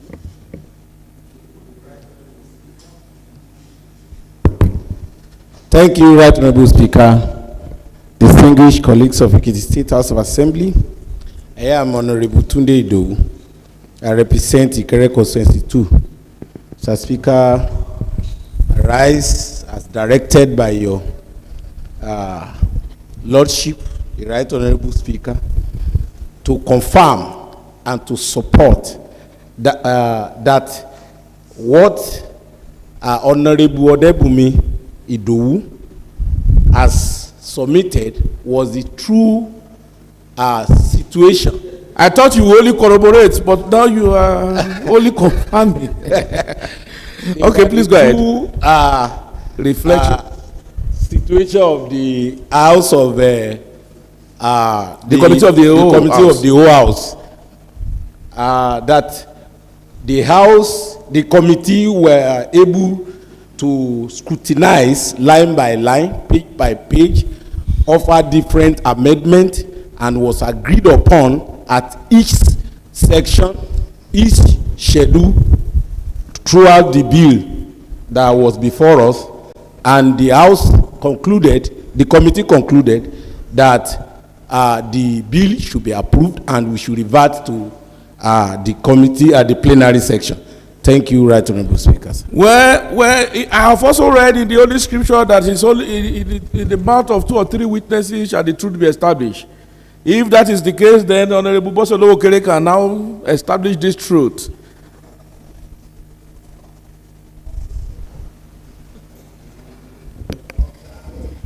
Thank you, Right Honorable Speaker.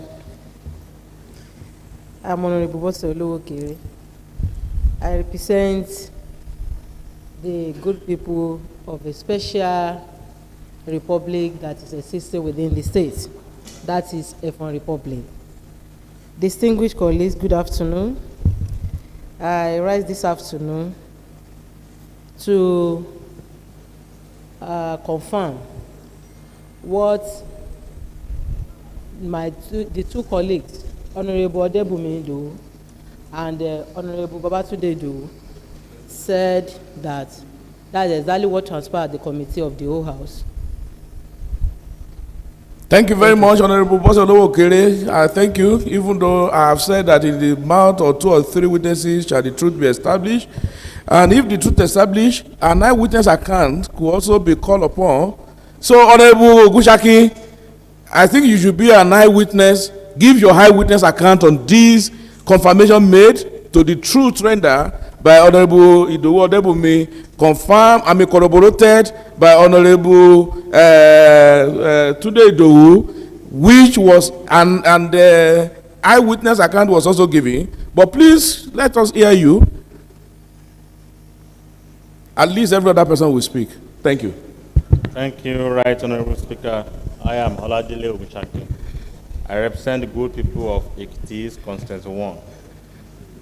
Mr. Speaker, the account of Honorable Odebumi Idowu, the Chief Whip, and Honorable Tunde are true reflection of all transpired in the committee before coming to the plenary.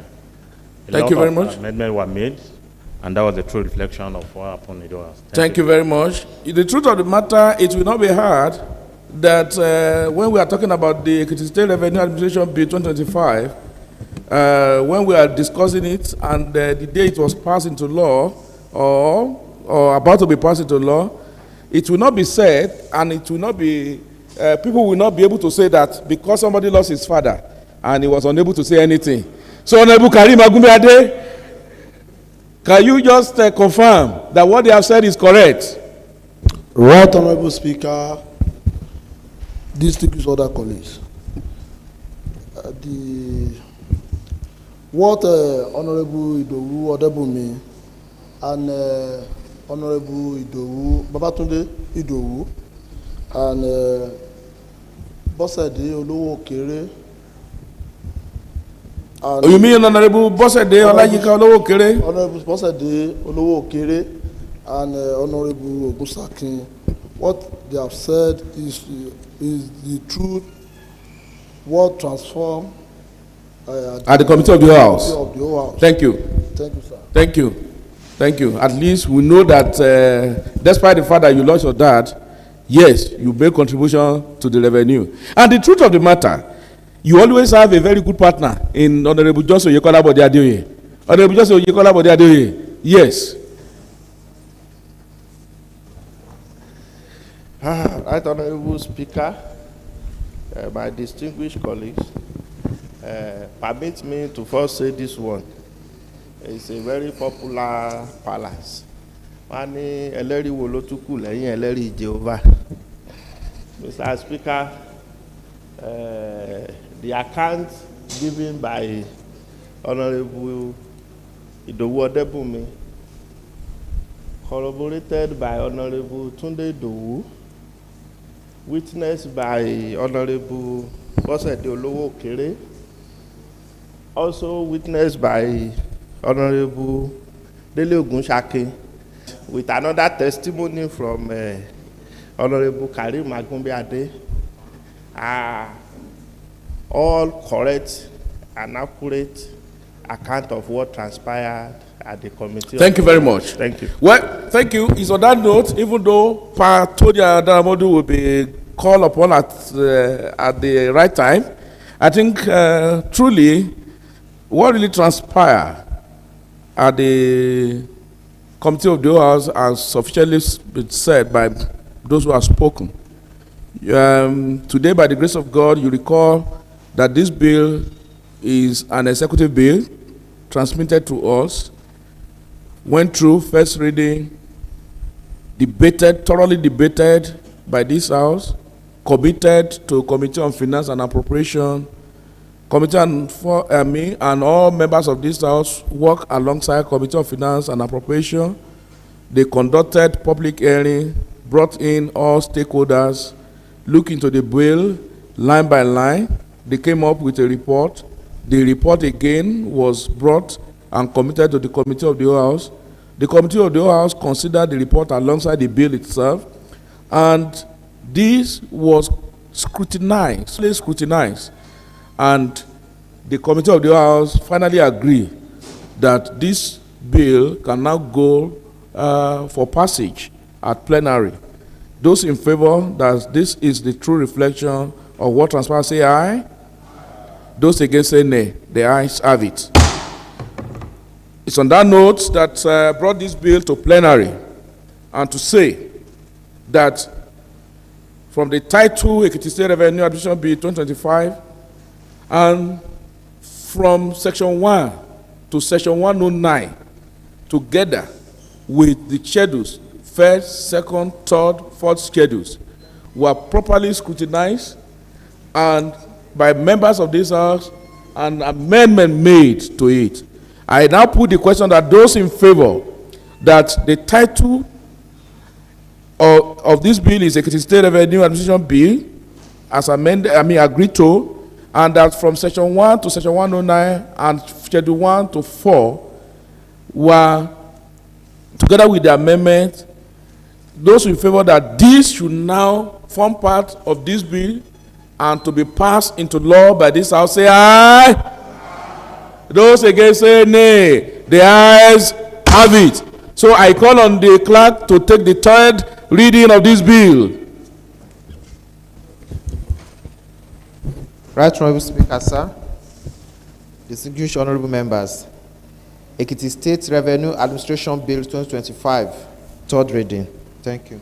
I can now say, to the glory of God and benefit of mankind in Ekiti State, the Ekiti State Revenue Administration Bill 2025 has now been passed into law, waiting for Mr. Governor Hassan. May I also welcome Pa Jacob Awoni. When I say you are a Pa, I mean you are a Pa. The retirees are meeting today. And I know that you are also one of the retirees. You are welcome. But some people are still trying to hide their identity. Pa Tony Adaramodu. Each time we mention Pa, you also look elsewhere. Sir, no amount of trouser or jean can save you from the elder council, the old people's home. No amount of complimentary cards, no amount of it will save you, sir, including Pa Right Honorable Hakeem Ayodeji Jamiu.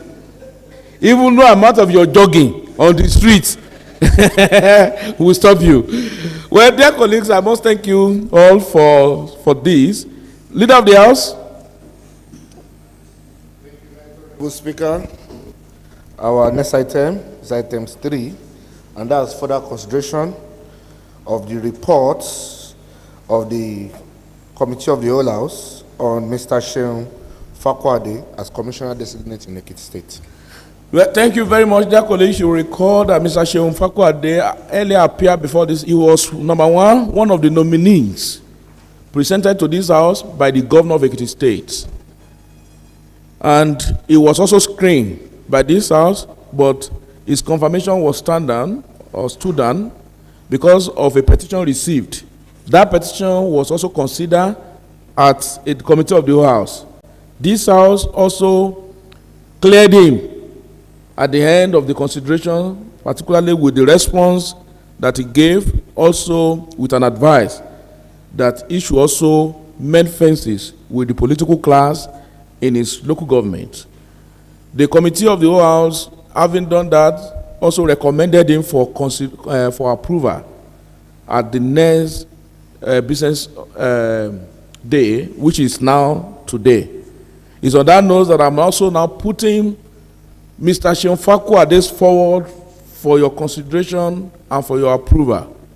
And I will only put the question that those in favor that Mr. Sheun Fakwade nomination be confirmed. Those in favor say aye. Those against say nay. The ayes have it. I say Mr. Sheun Fakwade as now nomination as commissioner in Ekiti State has now been confirmed, and clerk of the House ensure the transmission to the governor with immediate effect. And it is now left for the governor who is the appointor to do the inauguration at the appropriate time.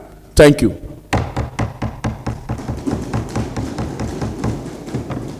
Yes, Leader of the House. Mr. Speaker, I have deliberately informed members that we have intentionally avoided item 7. So item 4 is the last item in our order paper.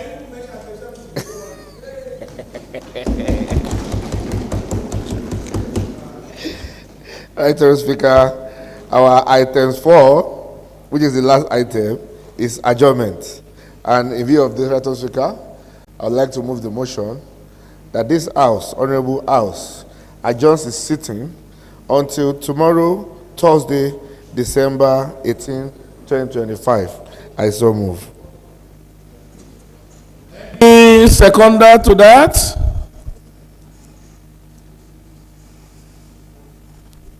The hands are too many. And I must call somebody. Well, I need to call Pa Tony Adaramodu. Honorable Pa Tony Adaramodu. Well, how do you determine whose hand is up?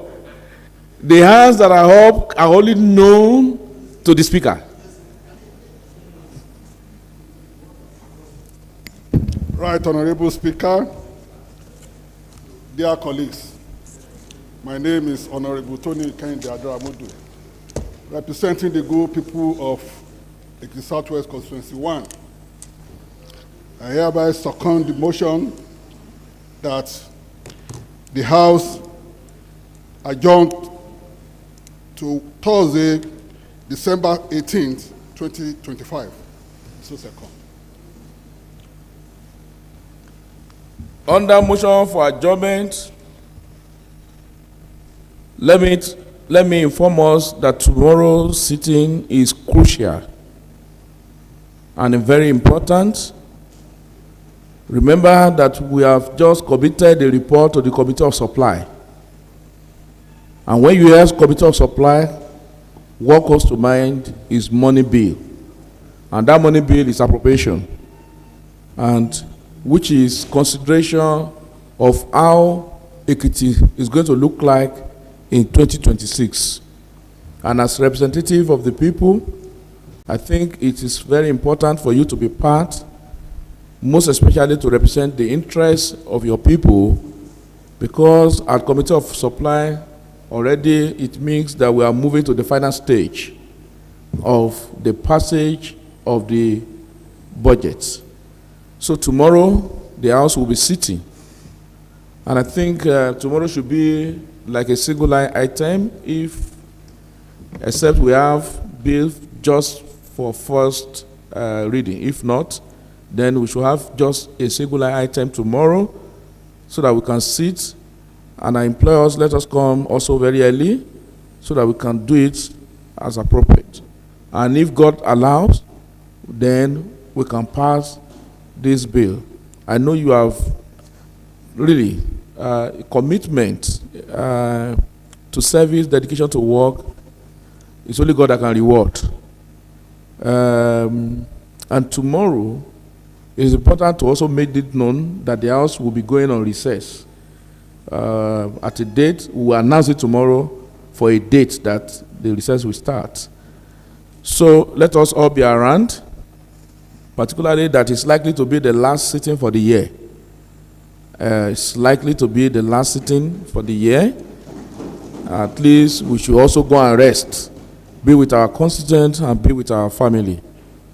Then, if God allows that the estimate is passed tomorrow, then we can also determine that the budget for 2026 will be signed into law on Tuesday, the 23rd of December at 2 p.m. On Tuesday, 23rd of December 2025 at 2 p.m. That is subject to the passage of the bill tomorrow. I hope the bill will have your legislative approval tomorrow. So let us all prepare for this. Then don't let us also forget that on that same day, 23rd, there is going to be state carol in the evening by 5 p.m. on that same day. And also, we should not forget that the committee set up for our end of the year will brief us at the appropriate time, but I don't think it can be later than that 23rd, as mentioned. Then again, we will be having a special executive session immediately after this plenary session today. On that note, I put the question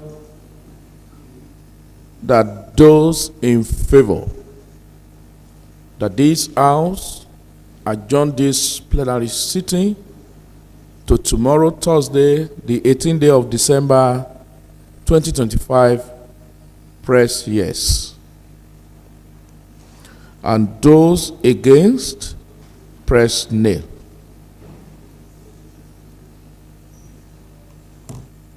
It's working. Look at it again, it's working.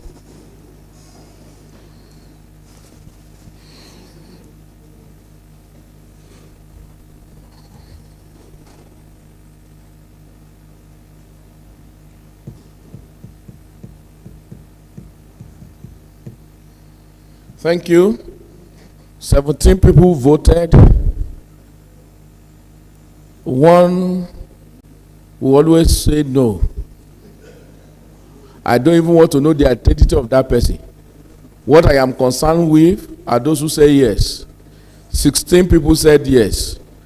And it is important to say that what has a beginning must also have an end. And I say on that note, the yes have it, and the House adjourned till tomorrow, Thursday, 18 December 2025, I arise.